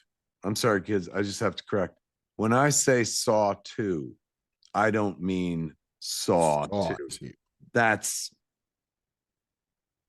talking about back in the day. I feel like Randall and Clerks 2. What the fuck happened in this world? There's only one return, and it ain't of the king, it's of the Jedi. Saw was how we shorthandedly referred to the very long title of the Texas Chainsaw Massacre. And then the sequel, the Texas Chainsaw Massacre 2. So when I say Saw 1 and 2, I understand now, of course, yes, there was a Saw series of movies, but I ain't talking about that. I'm talking about Chainsaw, bitch. Yeah, because also if you just say TCM, you're like Turner Classic Movies. Oh, all right. We used to be able to say TCM back in the day, though. I know. Still Turner Classic Movies and shit. Robert Osborne. Damn you, Osborne. All right. Yeah, Kathy Kennedy. Kathy Kennedy is leaving, seemingly of her own volition. From what I understand, there will be a large award ceremony where she will be awarded a medal in front of the entire rebellion on the 5th moon of Yavin. And once again, Chewie will not be getting one. Can't trust a Wookiee with an award. Let the Wookiee win. Not an award, apparently. Nope, not on our watch. Over my dead body is that fucking Wookiee get an award. We don't serve that kind. They're like, that's a kind of dark side that I won't tolerate. Invaders. No, sir. But yeah, 14 years running Lucasfilm. Seems she's had enough. Well, everyone loved her. Poor woman. That poor woman. Like, you know, whether you liked what she did or not, like, good God. Could you imagine, like, every day opening up, you know, social media and having people be like, fuck off. You ruined the thing I love. You ruined Star Wars. You know, didn't Trey Matt do a South Park? Was she a character in South Park at one point? I don't know. Somebody did a Kathy Kennedy somewhere. Well, but still, and what they forget is, you know, Kathy Kennedy, one of the most successful, financially successful producers on the planet, if not the most financially successful producer on the planet. Yeah. Been working in this business long before all of us. Worked on fucking E.T. Yep. And Raiders of the Lost Ark. And a Star Wars or two back in the day. Indeed. And a Jurassic or two back in the day. married to Frank Marshall. Indeed. Arachnophobia's Frank Marshall. I mean, she's got 8 Oscar nominations as a producer. Congo's Frank Marshall. Clearly. Amy sad. Amy sad. I am your great white hunter for this expedition. Amy sad to though I'm see Kathleen Kennedy go. Amy sad. Amy sad. I bet she's happy though. She's like, finally, I don't have to fucking answer to anybody anymore. All these fucking Star Wars fans. Just want to make movies again. Is that what she's gonna do? She ain't retiring. She's getting out of the Star Wars biz. Yeah, I mean, she's still a producer on Mandalorian versus Grogu. That's the version. Oh shit! I'll pay for that, man. Mando versus Grogu. He's like, I've changed my mind, little guy. Pew pew pew. This is the way, bitch. This is the way to die. Pew pew pew. But she's still producer on that and on Starfighter. He's running around eating those fish eggs and shit, and everyone's like, no. I like murder most delicious. Yum, yum. Murder most delicious. That's the name of the sequel. But yeah, I think she wants to just go back to making movies. I think she never really loved being an executive as much as she liked being a producer. All's well that ends well, kids. You know, and Dave Filoni is stepping up to oversee the creative output of Lucasfilm, which not sure anybody knows Star Wars deeper than Dave Filoni does. So I'm sure Team Dreg in chat goes, Kevin thinking Kathleen Kennedy cares at all what we think is pretty adorable. Hey, man. Hey, chat. Which one of us has met Kathy Kennedy on more than one occasion? Which one of us has opened the front door of his own fucking house and seen Kathy Kennedy standing there going, where's my kid? What have you done with my daughter? I'm here to pick up my fucking kid. So I think I know wherever I speak. No, for all I know, she doesn't look at the internet and shit. It just occurs to me. If I was her, I wouldn't. What's the point? It's never going to make her feel good. Honestly, most successful people don't. It's only fucking losers and has-beens and never was as like me that fucking is like, what are they saying online, Mark? Shape me, mold me, make me yours. So yes, it is a changing of the guard at Lucasfilm. It is too early to know what Dave Filoni's taking over. Dave Filoni is moving in. The Filoni supremacy begins now. The new second order is. Will everyone be forced to wear cowboy hats? I mean, if we're lucky, then we'll know them as they come. I can't imagine he would want others doing his shtick, right? That's his thing. That'd be like me having a business. That'd be like me, you know, if I'm Dave Filoni, I'm like, fuck you, Silent Bill. Does everyone wear a backwards baseball cap at your fucking company, you fucking dumbass? Why don't you fucking blow a bantha, you dumb dooback? Like, because he's cursing at me in Star Wars terms and shit. Yes.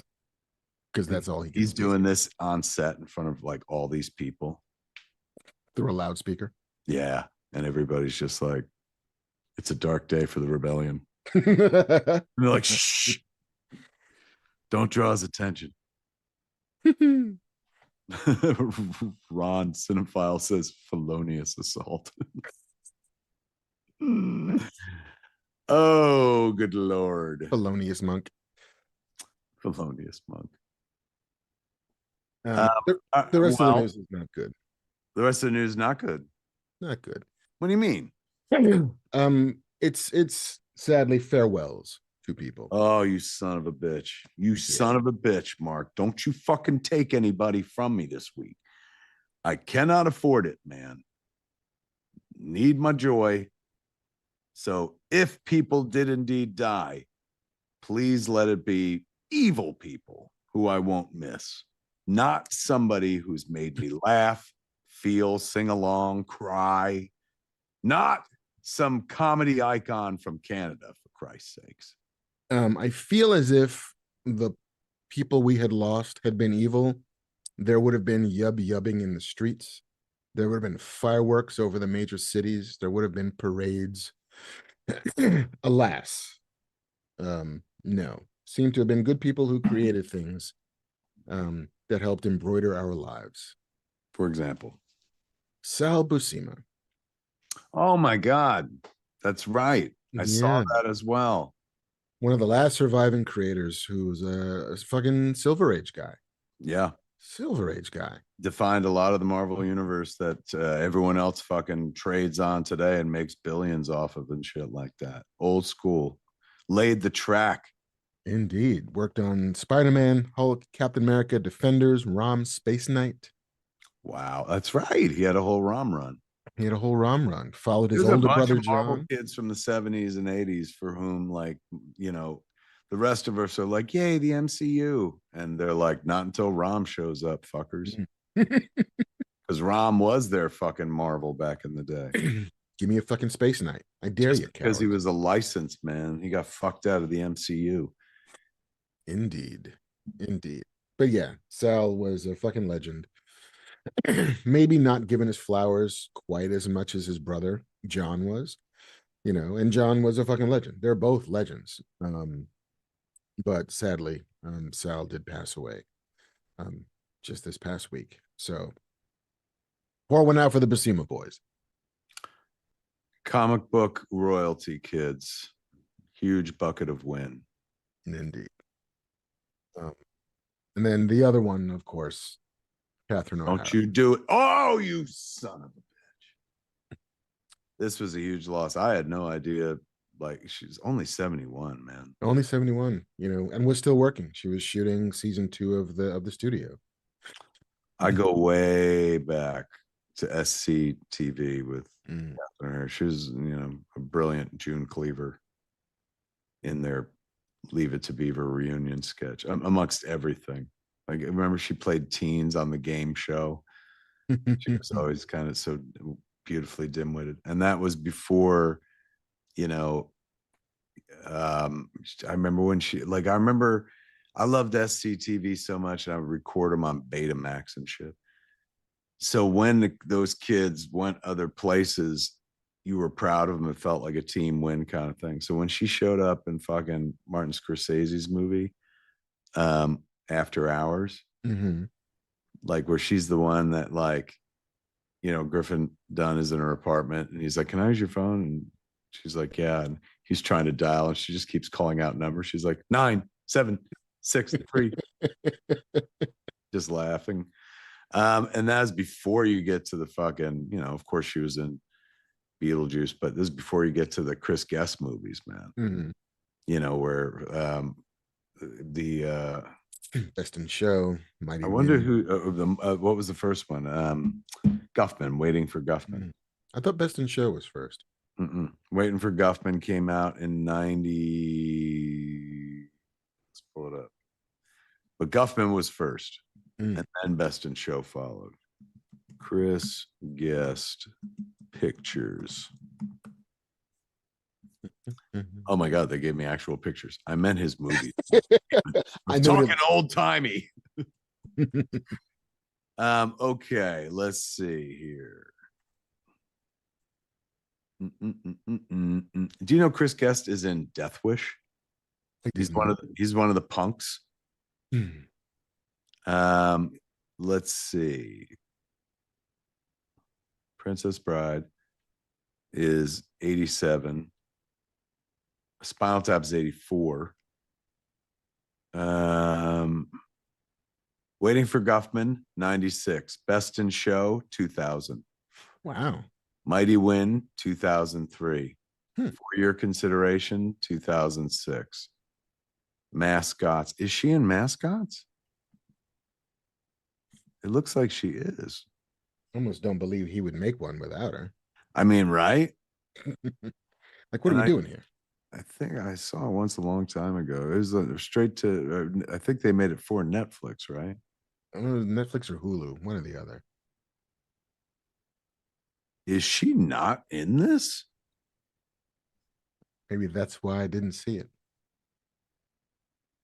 I mean, of the old school, he's got Parker Posey, John Michael Higgins, and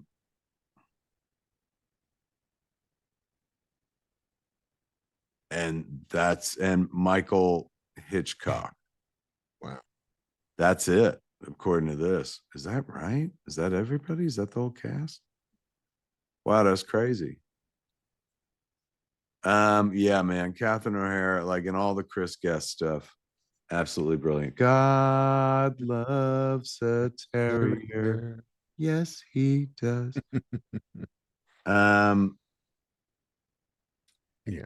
And of course, Schitt's Creek. She was amazing in Schitt's Creek. and Moira, of course, in Schitt's Creek, and she won awards for that, right? An Emmy. Everyone's folding in the cheese on behalf of Catherine O'Hara, man. Catherine was in Dick Tracy. Says Haymaker 710 as who? We're leaving out, of course, Nightmare Before Christmas, where she not only played Sally, but one of the three: Lock, Shock, and Barrel. Probably Shock. Indeed. All the Beetlejuices. Was she in Dick Tracy? Who was she in Dick Tracy? Don't say Tess Trueheart, because that was not Catherine O'Hara. I don't know. Anybody? Tess Trueheart's mom? Is that right? Hold on, kids. I gotta look this up. I gotta look this up. Bamf. While you're looking it up, I mean, she's Kevin McAllister's mother. Yeah, that's right. For a fucking generation of people, and for a lot of people, she'll be the Home Alone mom. She played a character named Texie Garcia in what? Tracy. She did? Yeah. That's crazy. Didn't know. Had no idea. Not seen that movie. I don't even know what Texie Garcia is, but sure. Rillaroo the Sailor says, "A kiss at the end of the rainbow." Texie Garcia, yeah, and everyone's saying it. Tessa's mom apparently is Texie Garcia. No, Texie Garcia. That was Kathy Bates and Dick Tracy, said somebody else. Oh man, look. I always loved Catherine O'Hara, like from SCTV on. Was always happy to see her in things. Was fucking ecstatic for her when Schitt's Creek blew up and became what it became. I haven't watched the studio yet. Have you watched the studio? Yeah, I saw. I mean, they're shooting season 2. I saw season 1. She's in it, right? Is she in She's it? in it. She's in like 4 of the 8 episodes of the 10 episodes. She's very good. I mean, she's great. She was always great. I really like the show. It does get a little. The amount of cringe that gets ladled on that show gets a little hard after a while to watch, but it's still incredibly well done, and she's fantastic in it. Haymaker 710 said, "How does she die?" They haven't announced yet, have they? It was a very brief illness, is what they're saying, but they're not saying. Somebody said they saw her at an Emmy party not too long ago in December, and she was thin, but not like frail to the point where people are like, "We're concerned." Yeah, but I don't know. I don't know what it was. They haven't revealed it yet. I also didn't know that she married Bo Welch. Yeah. They met on Beetlejuice. On Beetlejuice. He was Tim Burton's, still is Tim Burton's, production designer. But I think, didn't he also redesign the bat suit as well? Mm-hmm. If I remember correctly, the Batman Returns bat suit is his design. I want to say Anton Furst maybe designed the first bat suit. Yeah, I mean, I think Anton Furst. Well, he was a production designer on the world. But who was it Colleen Atwood would have been the costume designer. Yeah. Costume designer. So I think Bo Welch took over. Somebody look it up. I think he took over and redesigned the Batman Returns suit, if I remember correctly. It was one of these rare cases where the production designer also did that. Maybe I'm wrong. Somebody look it up, would you? Yeah. I mean, I think I don't remember exactly how the hierarchy of needs goes. If it's production designer, art director, then costume designer. Because Anton first was the art director, I believe, whereas Bo Welch is a production designer. Half Baked Before Class said in capital letters, long battle with illness, not brief, he said. So they know something we don't. Yes. There's all the obits. Half Baked for Class says she was hiding it by the end of Schitt's Creek. That was a few years ago, no? When did Schitt's Creek end? 2020. Hmm. I believe.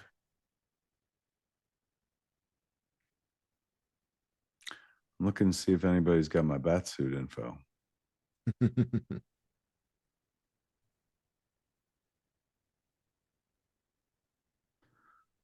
No, nobody's filling it in. Come on, man. Somebody back me up. Bo Welch redesigned. Help me out, dude. Banff, man. What the fuck? Don't make me start typing. You'll rue the day. Rue the day. Okay. Dot 8/13/1977 from Google AI. Bo Welch did not redesign the Batman Returns suit. He was the production designer for the film, responsible for creating the look of Gotham City, including the sets. Batcave. You know, I'm not sure how much we're going to trust Google AI, but that's so far the only answer we have. True.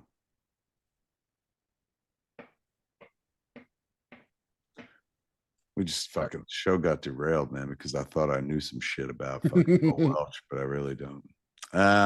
Yeah, man, there it is. Yeah. That is all the news fit to print. Oh, wait, hold on. Winnie Rose seems to have an answer. Yeah, but that's not the infamous nipple bat suit. That's from Batman Forever. Was designed by lead sculptor and costume designer Jose Fernandez for Batman Forever.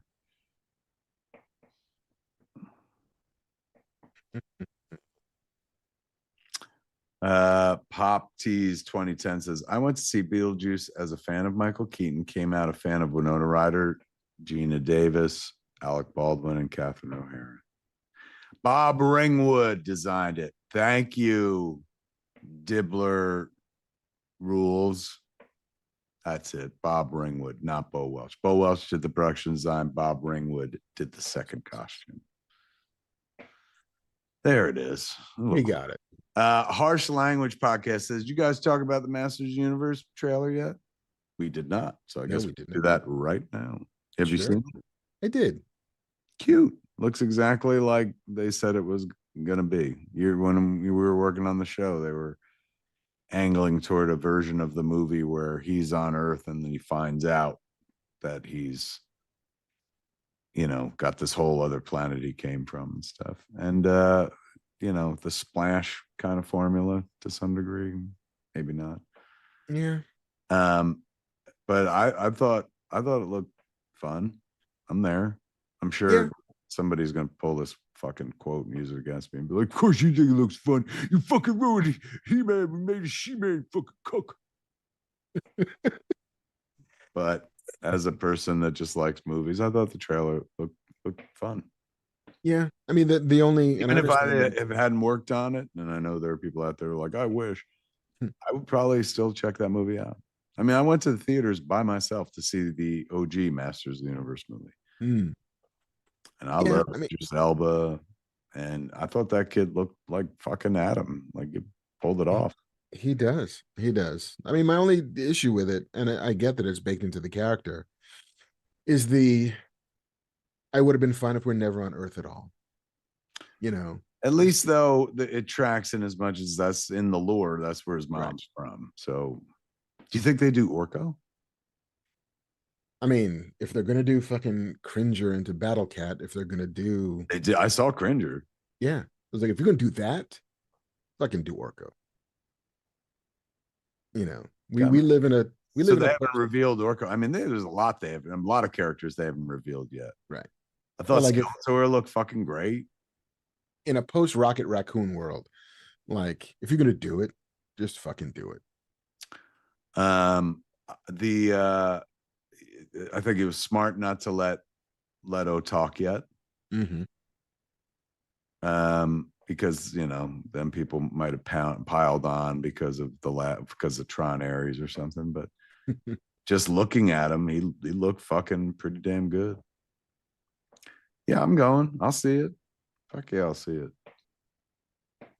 Why not? If for no other reason than like, hey man, one for the home team.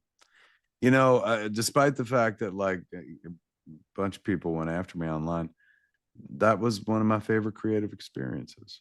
It was fun. Yeah, and I stand by that story. It's a cool story. And then by the second season, everyone was much happier. They're holding out on Orko, is what Trailblazers 710 says. Yeah, I mean, they should. It's going to be a minute before the movie comes out, right? So it's like lead up to Orko. Yeah. Keep some powder dry. Trailblazer 710 says, I bet Skeletor has Orko. I mean, that gave me chills. I can take my money. Look, I was going anyway, but now you really sold the ticket. That'd be fucking badass, man. Wish we'd thought of that shit. Right, season 3. Josh Petrino says you should see it at Smodcastle Cinemas. I may. Ooh. I may just do that very thing. Let's Did you see the Daredevil trailer for Born Again season 2? Did I what? The Daredevil Born Again season 2 trailer. I did. Yeah. I don't remember how season 1 ended. But I'm seeing Karen. Mm-hmm. And last I remember, she was not with us anymore, no? I didn't think they killed Karen. I know they killed Foggy. That's right. They killed Foggy. So that's not flashback footage we're seeing of them together. I mean, it still could be. I mean, it could still be flashback to better times between them. But yeah, I mean, fuck it. I'll watch it. I will always watch Charlie Cox's Daredevil. Yeah. Oh yeah. And Vincent D'Onofrio's Kingpin. I'm not gonna watch. What am I? From Havana? Disney got a new CEO too. Who? The Bob Iger is leaving. They promoted the guy from the parks to be the new CEO, and Dana Walden, who was running ABC and the TV stuff, got promoted to chief creative officer. Well. Let's see if Bob Iger gets to quit for real this time. Yeah, really, right. Amy L. McCorkle in chat says, what's the word on the RIP? Loving their press tour. Yeah, Ben and Matt were fun on their press tour. A lot of cool stories out there and stuff. But I enjoyed the RIP. Did you watch it? I haven't seen it yet. It's a good time, man. Like in the beginning, I was baffled because I was like, why is he so tan? They're in Boston. And then I was like, oh, they're not in Boston. What? Oh, they're in Florida. I had no idea. I just assumed that these two massholes would be in Boston, but oh no. It is good, man. Joe Carnahan is a filmmaker I fuck with. I enjoy. I love Smoking Aces, amongst other things. Banff. So yeah, it was good. Hey, it's Banff, man. What you got, Banff? Jen and I watched it the other night at her friend's suggestion. I loved it. I thought it was really fun. Right? Yeah. And it doesn't try to do too much. There's just enough like what's really going on here to keep you entertained, but not overcomplicate everything. It was great. Good.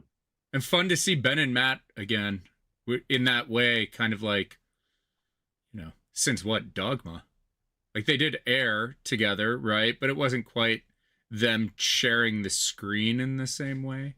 Mm-hmm. They had scenes together, but not quite like this. This was they were the two leads. I thought it was interesting. I passed the billboards, and I always refer to them as Affleck and Damon and stuff, but the billboards were like Damon and Affleck, and I was like, hey, hold on, hey, flip that, alphabetize that shit. Stumps 0078 in chat says Kristen Stewart has purchased Highland Park's historic 100-year-old movie theater, Highland Theater. Is that true? That is true. To Well, well, restore well. and bring it to life. Hello, fellow cinema owner. You should have a club. I knew we had so much in common. You should all get jackets. Speaking of cinemas, did you hear? Maybe I read this wrong. Is Jason Reitman's movie theater not happening anymore? Didn't he buy the Westwood? Wasn't he part of some consortium that did? That's what I thought, but then I saw some story. Let me pull it up. That said maybe that's not happening anymore, and I was like, how? I did hear that the Cinerama Dome is, despite threats for years, no closer to reopening. Which still boggles my fucking mind that the ArcLight was such a brand that seems, I'm not going to say impenetrable because, you know, any brand can fade, but they just got hit by COVID real fucking hard. Who? ArcLight. Oh yeah. You know, but like it was the HBO of movie theaters, and that it meant quality, it meant a good projection, it meant a good experience. I never had a bad time in an ArcLight movie theater, and I never saw a ill projected film at an ArcLight theater. But for those to all have just disappeared feels like corporate mismanagement and almost malfeasance. Like somebody's got to be around to get behind that again. Yeah, I'm not seeing it, man. It says yes. 2024.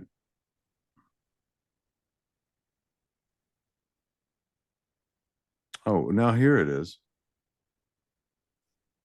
A company, Los Angeles Theaters, a company managed by Jason Reitman of the group that bought the Fox Westwood Village Theater, filed for bankruptcy in June 2025, and his number one creditor allegedly owed $287,000 is the family that sold him the Fox. He's been doing business as Bruin Directors Circle and had an arrangement with the family that had owned the Fox to act as a property manager for the Bruin, which the family still owned. Although the theater was dark, he was the manager. Yeah, this story has gotten very. A bankruptcy filing for a company he manages related to the Bruin Theater. So I don't know if it's actually going to move forward or not. It's a shame. Yeah, right. Pacer Monitor notes that Reitman has disputed the family's claim and in December 2025, filed a motion to dismiss it. A hearing is set for January 20th.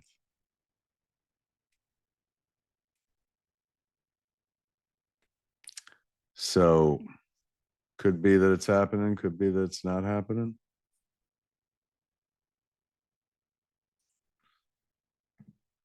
I was looking forward to that, man. Yeah, I don't quite get it. And like some people in the chat are like, well, Blockbuster was a brand too. It's like, yeah, I get it. Sometimes, you know, time marches on and leaves entire formats of business behind, but cinema seems as if it's moving into a artisanal experience more than anything. And like ArcLight is a brand that could sell. You could charge me $30 to go see a movie, The ArcLight, and I would go. More than I would to a Regal. Thrill House 64 says ArcLight was freshly opened for a few weeks in Boston before COVID and years later became an Alamo. Alamo, of course, was bought by what, Sony or something? Yeah. And the big story there lately has been that they are getting rid of the wait staff in favor of you ordering food on your phone. Yeah. A lot of folks are unhappy about the food phone situation because they're like, what are you letting them take their phones out in a movie theater for? That was like Alamo's big thing. Yeah. Yeah. Alamo seems to have moved in and eaten ArcLight's lunch, which is a shame, but it was a better experience for me. Harsh Language Podcast said, Kev, did you see that The Thing got added to the National Film Registry? John Carpenter's The Thing. Harsh Language Podcast said, I cried for John Carpenter. Welcome, John Carpenter, to the National Film Registry. The Clerks has been for a few years now. But yeah, The Thing belongs there. Fuck, amazing. Oh, yeah. Should we do some? Should we ace some cues? Yeah, I guess. We're out of news. We're out of news. All right, man. Let's do it. Let's do it. Banff. Banff, man. The man of Banff. Man of Banff. Plug your island paradise that you're fucking building over in Burbank. Saturday, come hang out with me and Kev. Mark might stop by. Learn all about Burbank. All the QAs that don't happen tonight can happen Saturday, noon to 5. Opening up Geek Mecca in Burbank. It's like the Scum and Villainy Cantina you've seen us do the show in for 9 years, but way better and bigger and awesome in every way. And you can be a part owner by going to scumandvillainy.com, putting in a reservation. And as soon as the government gets their act together, you will be able to be a investor and part owner. It's true, kids. Part owner like me. I'm buying a bunch. Part owner like me, I bought some too. Yeah. Are we allowed to tell them what we bought, or is that like FTC? Like you can't do that and shit. You can. We can reveal it. We can reveal it on. Yeah, we can talk about it on Saturday. Yeah. There we go. Maybe it'll inspire some people to follow suit and stuff. That's it's going to be a fun opportunity, kids. Saturday, you can watch it right here. You can watch it over at the Scum and Villainy channel. Oh yeah, Will Wilkins bought in as well. I mean, Mr. listen, Wilkins? all I want Whole is my smart name on family. a stool. Like in Cheers. Amen, right? Mark! Hey! Mr. Bernardin. How you doing, Mr. Bernardin? Everyone twice, and you're next. What's shaking, Mr. Bernardin? All 4 cheeks and a couple of chins. There's also, I know we keep talking about it, but there are like 5 legitimate parking spots right by the back door to the space. So there's like, you don't even need to hang out in that dirty Hollywood alley for the before the show anymore. We're gonna have a legit hangout green room, you guys. Like, and it's gonna be on the 2nd floor, and there's gonna be a little window so you guys can look down and see everybody beforehand. It's gonna be hot. Is it gonna be like where the owners of the Double Deuce, where we have the window looking down on the floor so we can see the bar fights and shit? Kinda. You know what it's gonna feel a little bit like is a million that years overlooking Carlito's Way, where fucking the dude from fucking Lord of the Rings was like, I can't hump. Remember? Yes, Vigo's gonna be sitting there. They had a window that overlooked the Florida club. I can't hump. He hit that so hard. Until fucking Lord of the Rings, that was his biggest moment in cinema.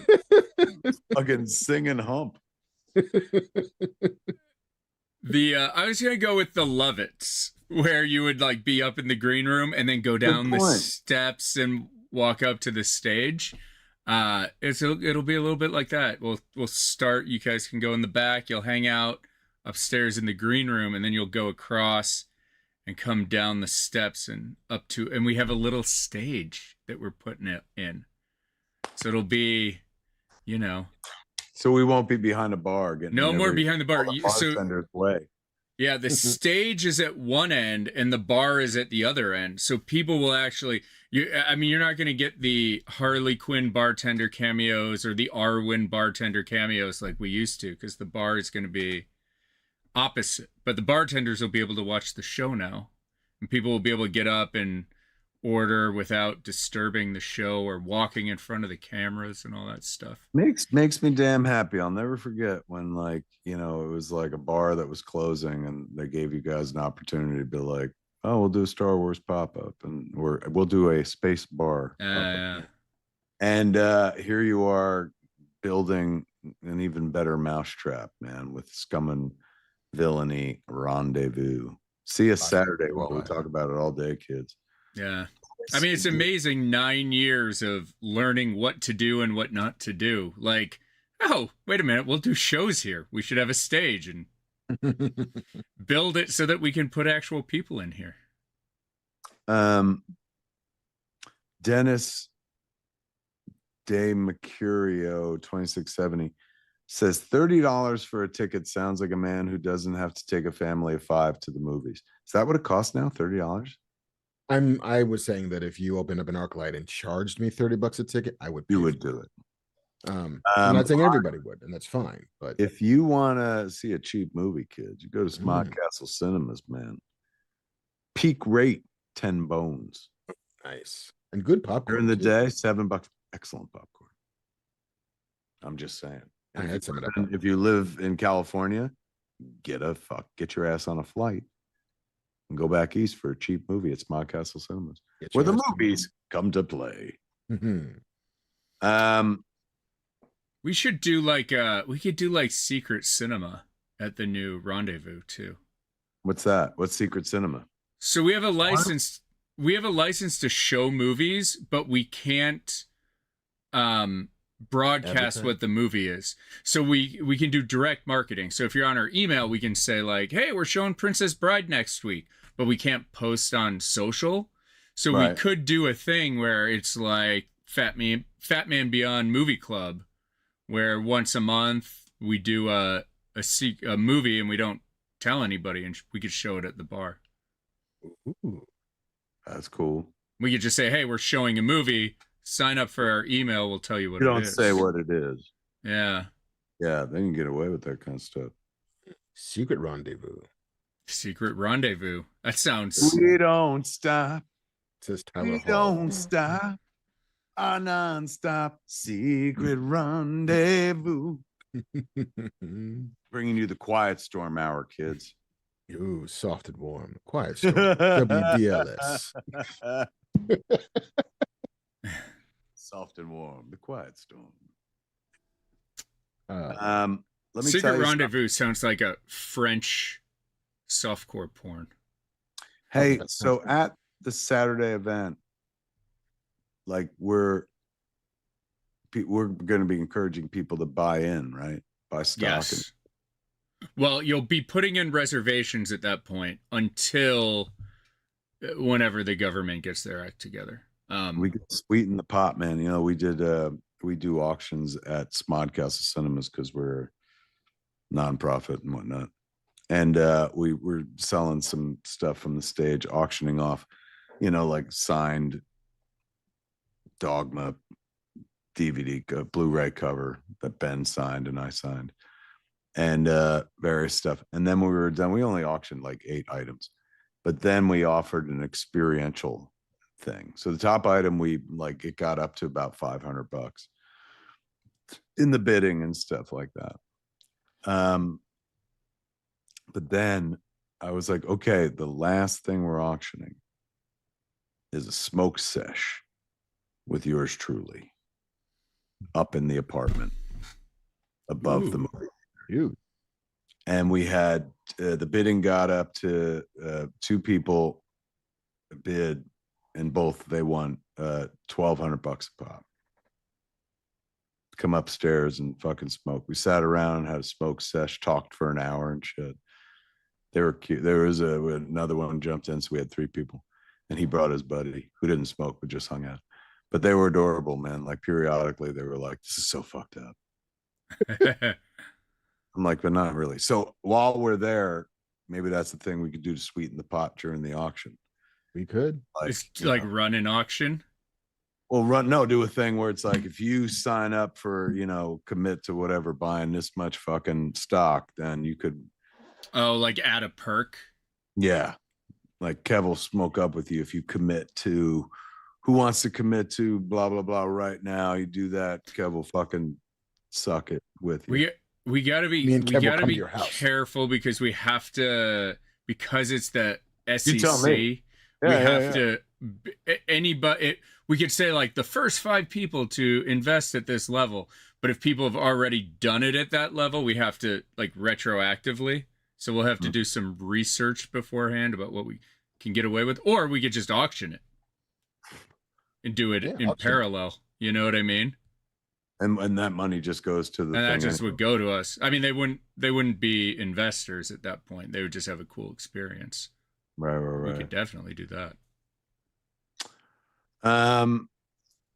Mr.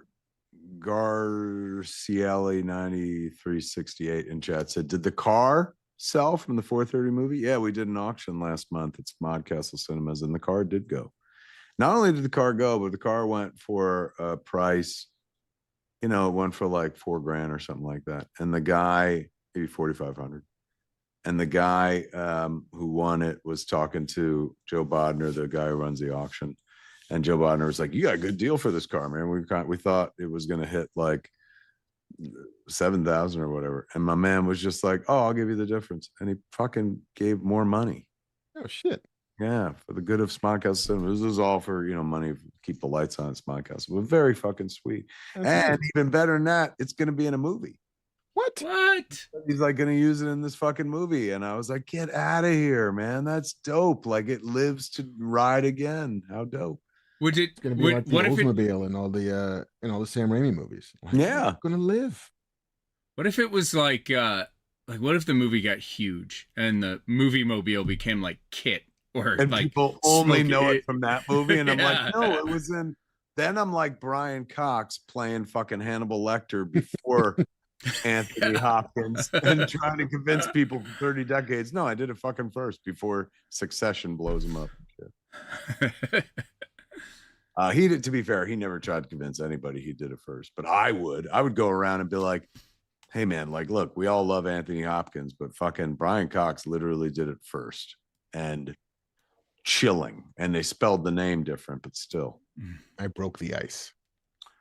Would you like to leave me your home phone number? Goodbye, Dr. Lecter. How did you find me, Will? Oh, fucking, he's so good. All right. Do we have questions? Yeah. Endless Music. What old sitcom would make a good horror film? Facts of Life. Fucking, masked killer comes to Eastland of the all-girls school. And at the end, you find out it was Mrs. Garrett all along. No, Arnold.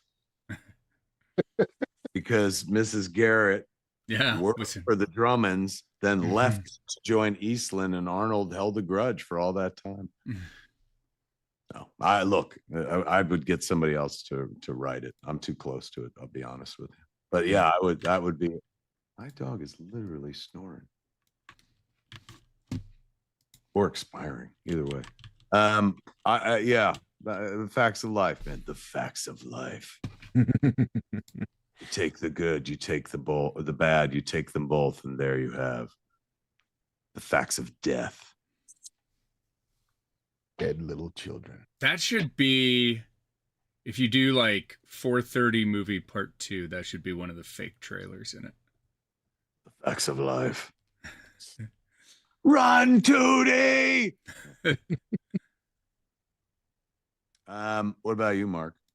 I think I go I Dream of Jeannie. It's an evil fucking genie. I dream of Jeannie, she's a light brown hair. No, remember they got married in the show? You do that, and then you reveal that Jeannie's like, I have a dick, master, and now you have to suck it. And he's like, no, and he's stuck in the bottle, sucking Jeannie's cock for all of eternity. Well, I mean, that's his first wish. That's a Black Mirror. Yeah, he's like, why is this a bad thing? Yeah, it's like, listen, you're beautiful and all, but I'd love it if you had a dick too. He's like, only way you get better, Jeannie, is if you also have a dick. She's just like, Salabim, bitch. Let's go. Like, oh. What's your next wish? No more wishes. I'm good. I've got a major Nelson right now. I'll tell you that. Used to be a half Nelson. Now it's a full. major Nelson. Da, da, da, da, da, da, da, da, da, da. Whatever happened to Tony? He lives in a bottle where he sucks a lady genie's cock. Oh. Oh, that old chestnut. Yeah, I went to college too. What about you, Banff man? I think I would go more AI, which would either be Small Wonder or Max Headroom. I mean, small wonder they did with Megan, right? Like that's essentially. Yeah. And what was the other one you said? Max Headroom, like an evil AI. Yeah, ooh, that would be spooky. He kind of reminded me, like when I first saw Saw, not to confuse it with Chainsaw, Texas Chainsaw Massacre. First time I viewed the movie Saw, that reminded me of that. The Max Headroom in the TV, you know, because the TV would come up, and then what's his name? Jigsaw would be like, "Shall we play a game?" Yes, Joshua. I was gonna say Global thermonuclear war. Strange game. The only winning move is not to play. Whopper. The Whopper. War operator. Hell, I'd piss on a spark plug if I thought it'd help out. Let the boy in there, Major. How does that movie not get remade every few years? War Games holds up. It really Still does. got nuclear fucking missiles. oh, You still have AI. AI getting smarter and smarter. Feels like they should remake this movie every fucking 10, 15 years. Or at least once in the last 50 years, right? I think they did a sequel. they did with, I think it was Matt Lanter who played Anakin Skywalker on the Clone Wars. Is that I think right? he was, yeah, he was in the sequel. Mr. Potato Head. Mr. Potato Head. That's him barking at the other guy. He's like, yeah, you gotta do this. A lot of people in chat saying Alf, but told from a cat's perspective. Not again. I mean, I would tell it from the young boy's perspective who had to witness everything, including like his cat being eaten, his family being absorbed and mind controlled. Huh, Willie, I'm gonna fuck your wife. No, Alf, don't do it, Alf. I can't be a part of this. That's a pretty good impression, considering I know. I was I haven't surprised. seen Alf in a long time. All right, next question. From Z Howard, 1992. If you could pick any two non-comic characters or franchises for a mashup, who would you pick? Non-comics characters? So I think like not Marvel and DC, but Okay. So just like what would I mash up if I could? yeah. The way I mashed up Jay and Silent Bob when they met Archie. Mm. Archie meets Jay and Silent Bob, but something that's let's see. What have I long loved?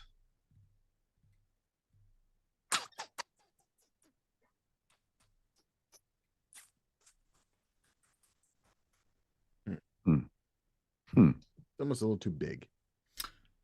I would go with the Flintstones and Jurassic Park.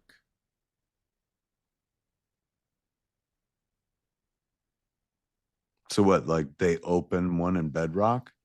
Yeah, but and the Flintstones go and they're like, "Oh, this ain't Dino.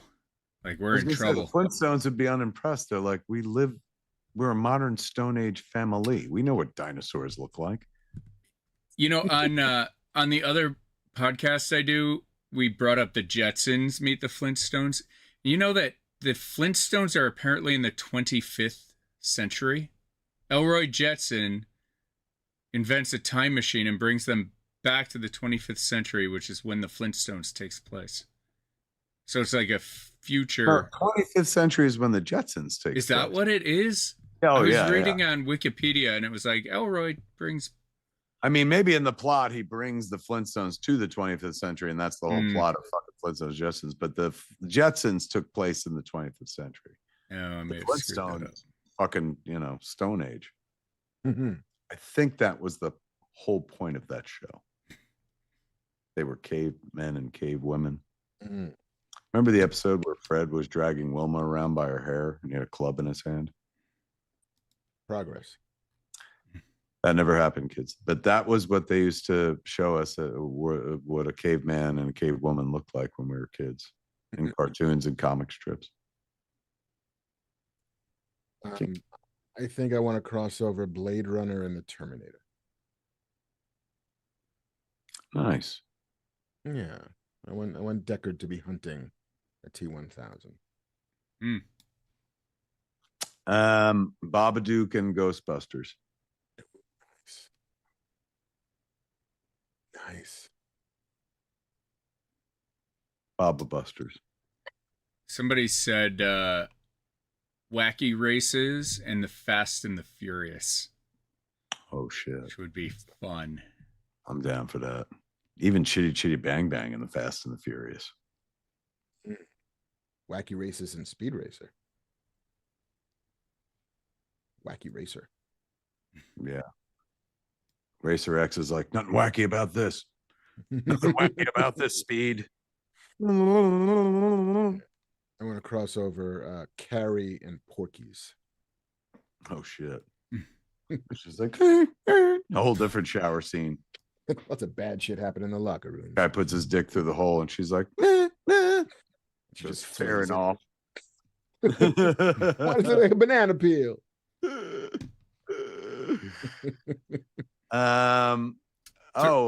Brittany and Nicole 728 found the right answer. I was struggling in my head. I was like, Twin Peaks and what? And she says Twin Peaks and the X-Files. Ooh, that's nice.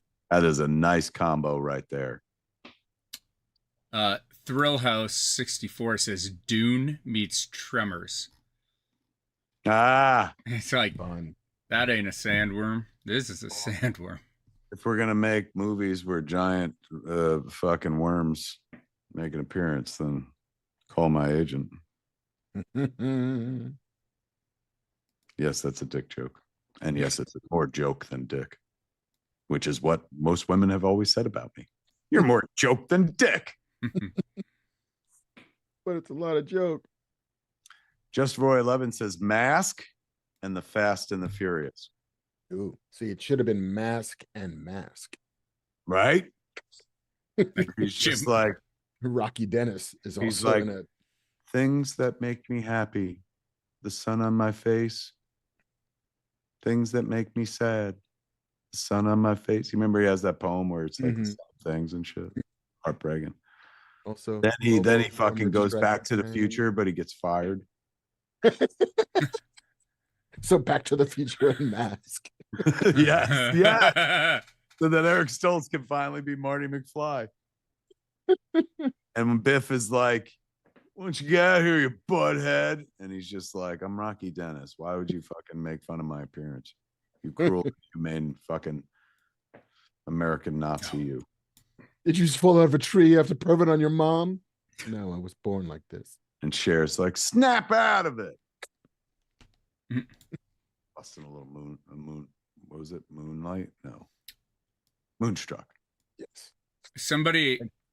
I'm now imagining Cher in Moonlight, which is a completely different movie now. I'm crossing them over.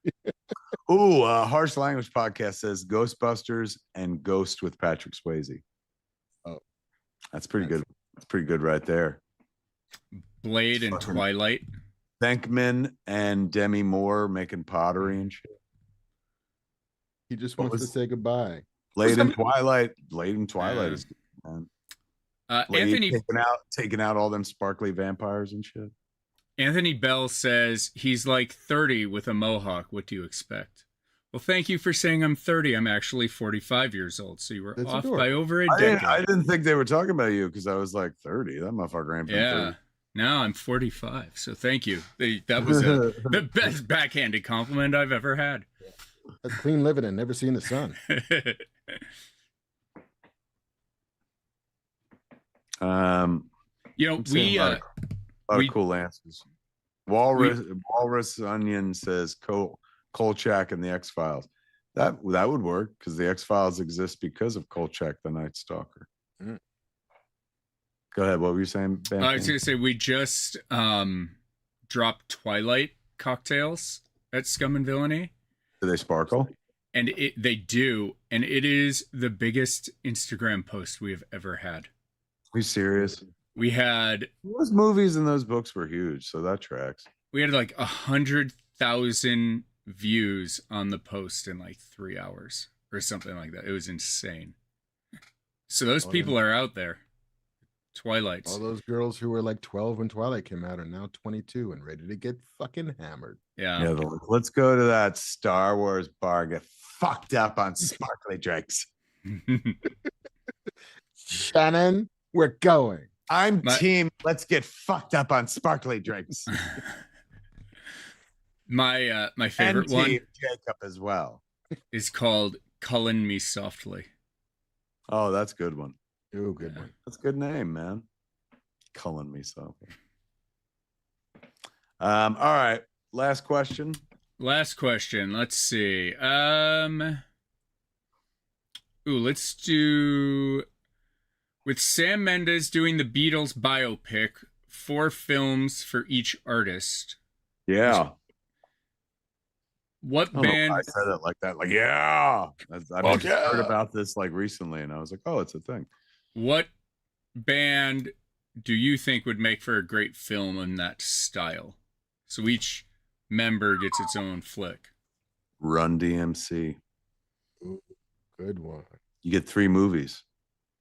Run, DMC, Jam Master J. 2 turntables and a microphone. NWA. Man, all those guys. Yeah, and they've had a movie, but that wasn't the question. It was like, who gets a movie? It's more like a biopic. How many different movies can you do with a bunch of different band members? Talking Heads. Mm-hmm. Get 4 fucking separate stories out of that.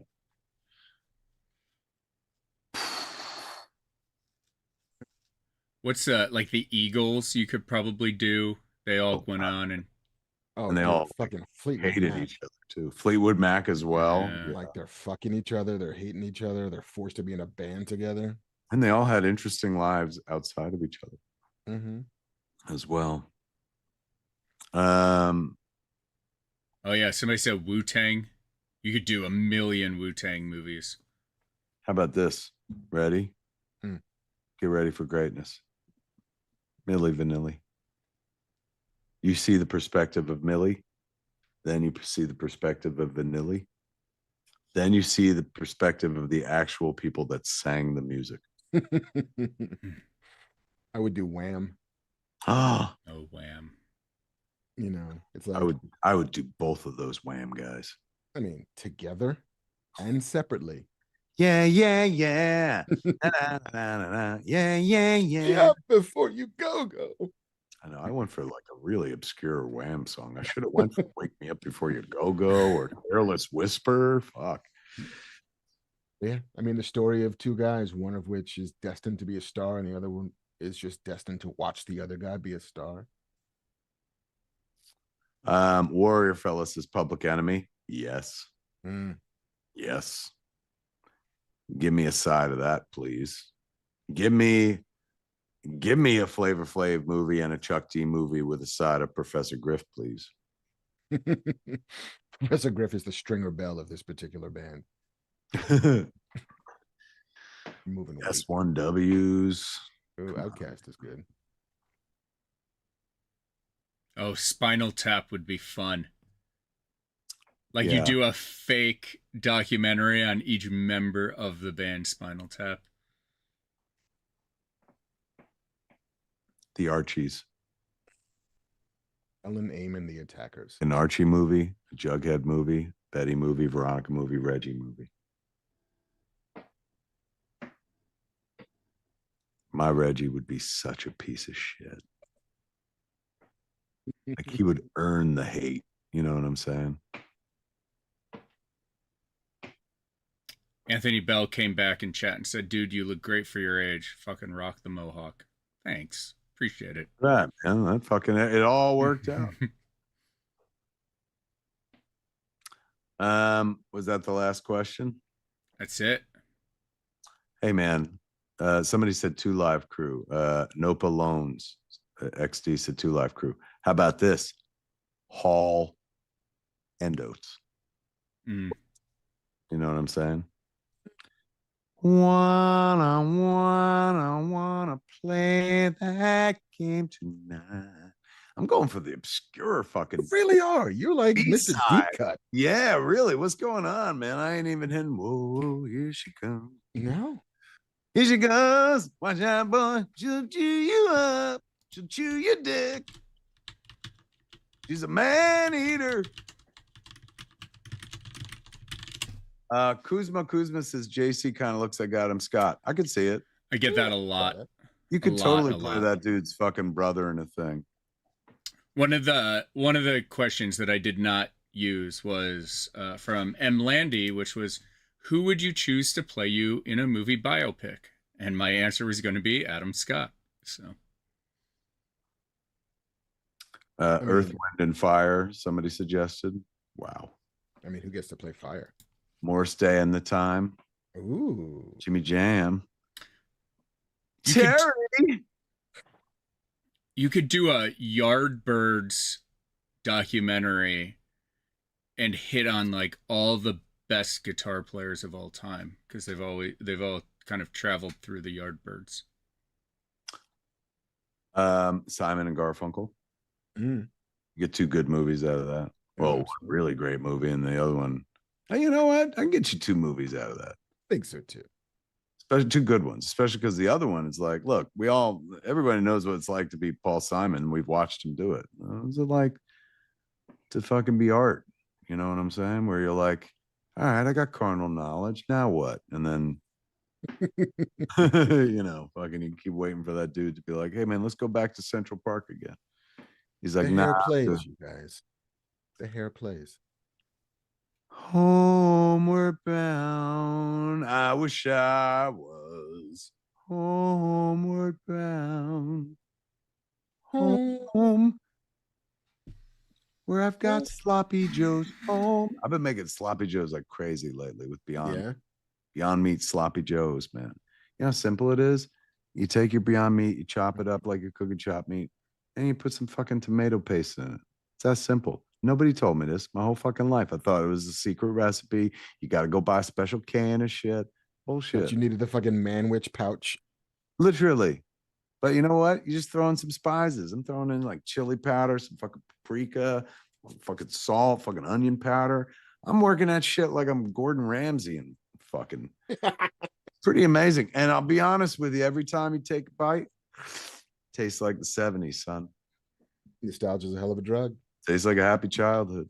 I now got 2 fucking fine dishes, man. You come over to my house, I'll make you some hummus, fire hummus, and I'll make you some Beyond Meat sloppy joes, man. It'll change your fucking life. For the first time, I would be willing to come and let you cook for me, sir. Somebody asked me this weekend, Ernie, at one point, when I was Smodcastle keeper Ernie O'Donnell, dropping names over here. When I was back east, he was like, would you cook meat? And I was like, yeah, I don't eat meat. But like, if my wife was like, will you cook me up some chopped meat? Like, I would not be like, no.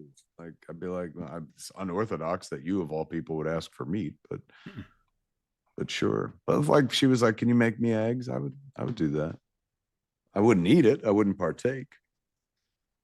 I feel like every time I watch some cooking competition program, of which I watch a fair amount, there's always some like vegan who gets stuck having to make meat and is unable to taste the food as she goes or as they go, and always gets bounced in the first round because they do that. They do that. And it's like, hey, either don't sign up for it or B, you got to taste it, because otherwise, like, I'll tell you the cooking show where that never happens. Vegan Abattoir, available right here on this channel. Kevin Smith. YouTube.com/Kevin Smith. hot damn. Me and the kid eating free food. Loving it. I like a good grift, my friend. I know, right? Fuck. Well, shit, son. Is that it? That's a show. God damn it, Leatherface. What did he say? You dented my plate, you dog dick. I could do fucking Texas Chainsaw Massacre 2 lines all night long, Mark. You know, and also you I can go spoke on. out a very impressive Mandarin, which I didn't see coming. And you'll never see me coming. Hey, before we get out of here, can I show you something the good folks at Mondo sent me? Please do. I don't want to brag, but Oh, whoa. Shall we open it up and look inside, kids? Whoa, look at that shit, man. Look at all them different Harley heads and stuff. How do I get that screen off? Oh, because I can't, because that. Maybe I could turn my screen down. Ooh, Can you see better now? yeah. that's gorgeous. Come on, right? Look at that shit. The good folks at Mondo Center. Look at that fucking box on the back. They're making these, what is it? Collector's model. This is not a toy. It is a 1/6 scale figure, a 1/6 scale collectible figurine, and it's in French as well. But fucking exquisite, right? That's beautiful. Look at the Harley head. She could just be Harleen Quinzel. Or she can have a bunch of cartoonish expressions and shit. Mondo making some good looking shit, man. Remember So when good. Mondo was just a poster company? Now they're in it to win Mondo, it. we were a poster company. Now look at us. Blow it up. Making gorgeous fucking toys, man. I'm sorry, not toys, collectibles. Yes. Action figure. Thank you to Mondo for sending that. They sent that to me for free. They were like, we hear that you like Harley Quinn. I was like, she's all right. Yeah, whatevs. My only begotten daughter. Of course I like her. Kids, you have a good time tonight? Well, if you did, it's because Banff Man brought us to you. Banff Man, Will Wilkins out there somewhere making shit happen as whatnot. I'll tell you what Will Wilkins don't have is a bar in waiting. That's right, man. Saturday, come to the bar as it exists right now, Scum and Villainy Cantina. Learn all about the future. You want to see the fucking future? You ever spend most of your life going, what's going to happen? What's going to happen to me and shit? A lot of anxiety. You come to the Scum and Villainy Cantina on Saturday. We're going to tell you about the future. And the future looks so fucking bright. You're going to need to wear your shades, my shades, fucking Mark shades, and band shades, all the shades. You're going to have to pull the shades down because Scum and Villainy Rendezvous is coming, kids. And it's coming hard all over Burbank's face, neck, and chest, man. You're going to be able to fucking go to islands and then fucking go to the Scum and Villainy Cantina, get fucking rocked while you watch me and Mark fucking break shit down. Hell yeah. What are you waiting for? Join us on the dark side. Disturb this groove. Yeah, exactly. It's going to be cool. And the sign up on the door It says, don't disturb this groove. All I need is me and you. Let me tell you, all I need is a little Marc Bernardin over there, kids. Just a little bit of Marc Bernardin. A little bit. Little bit. Give it up for Mark, everybody. And there is your well, before we go, quick shout out. Let me see what the Jay and Silent Bob Cruise Askew, February 18th to the 22nd. Oh yeah. Join me and Mark on the high seas, man. We're not too far away. 2 weeks. Today's the 14th, 2 weeks from today. Yeah. There it is. Tickets at Jay and Silent Bob's cruiseskew.com.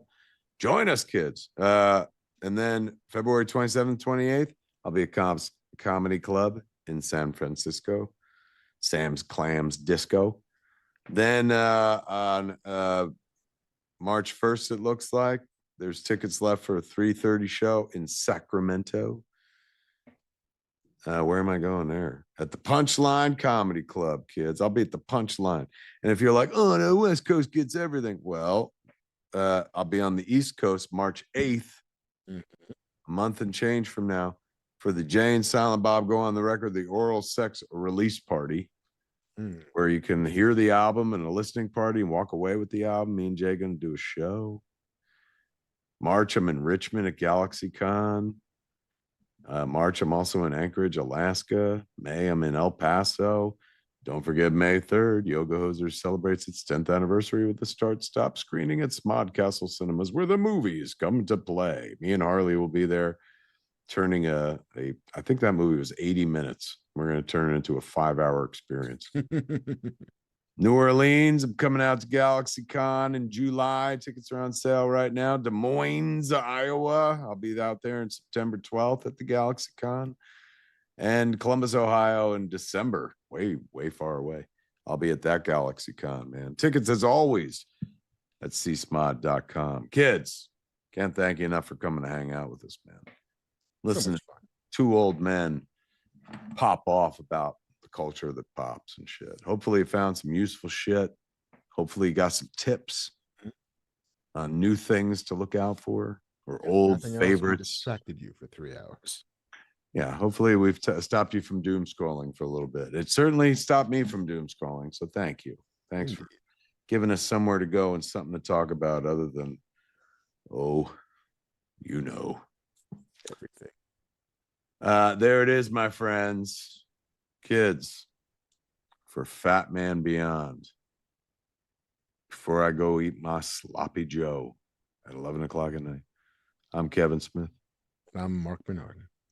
Tune in next time. Same fat time. Same fat channels. Podcast.com or youtube.com/Kevin Smith. Jeff's kiss.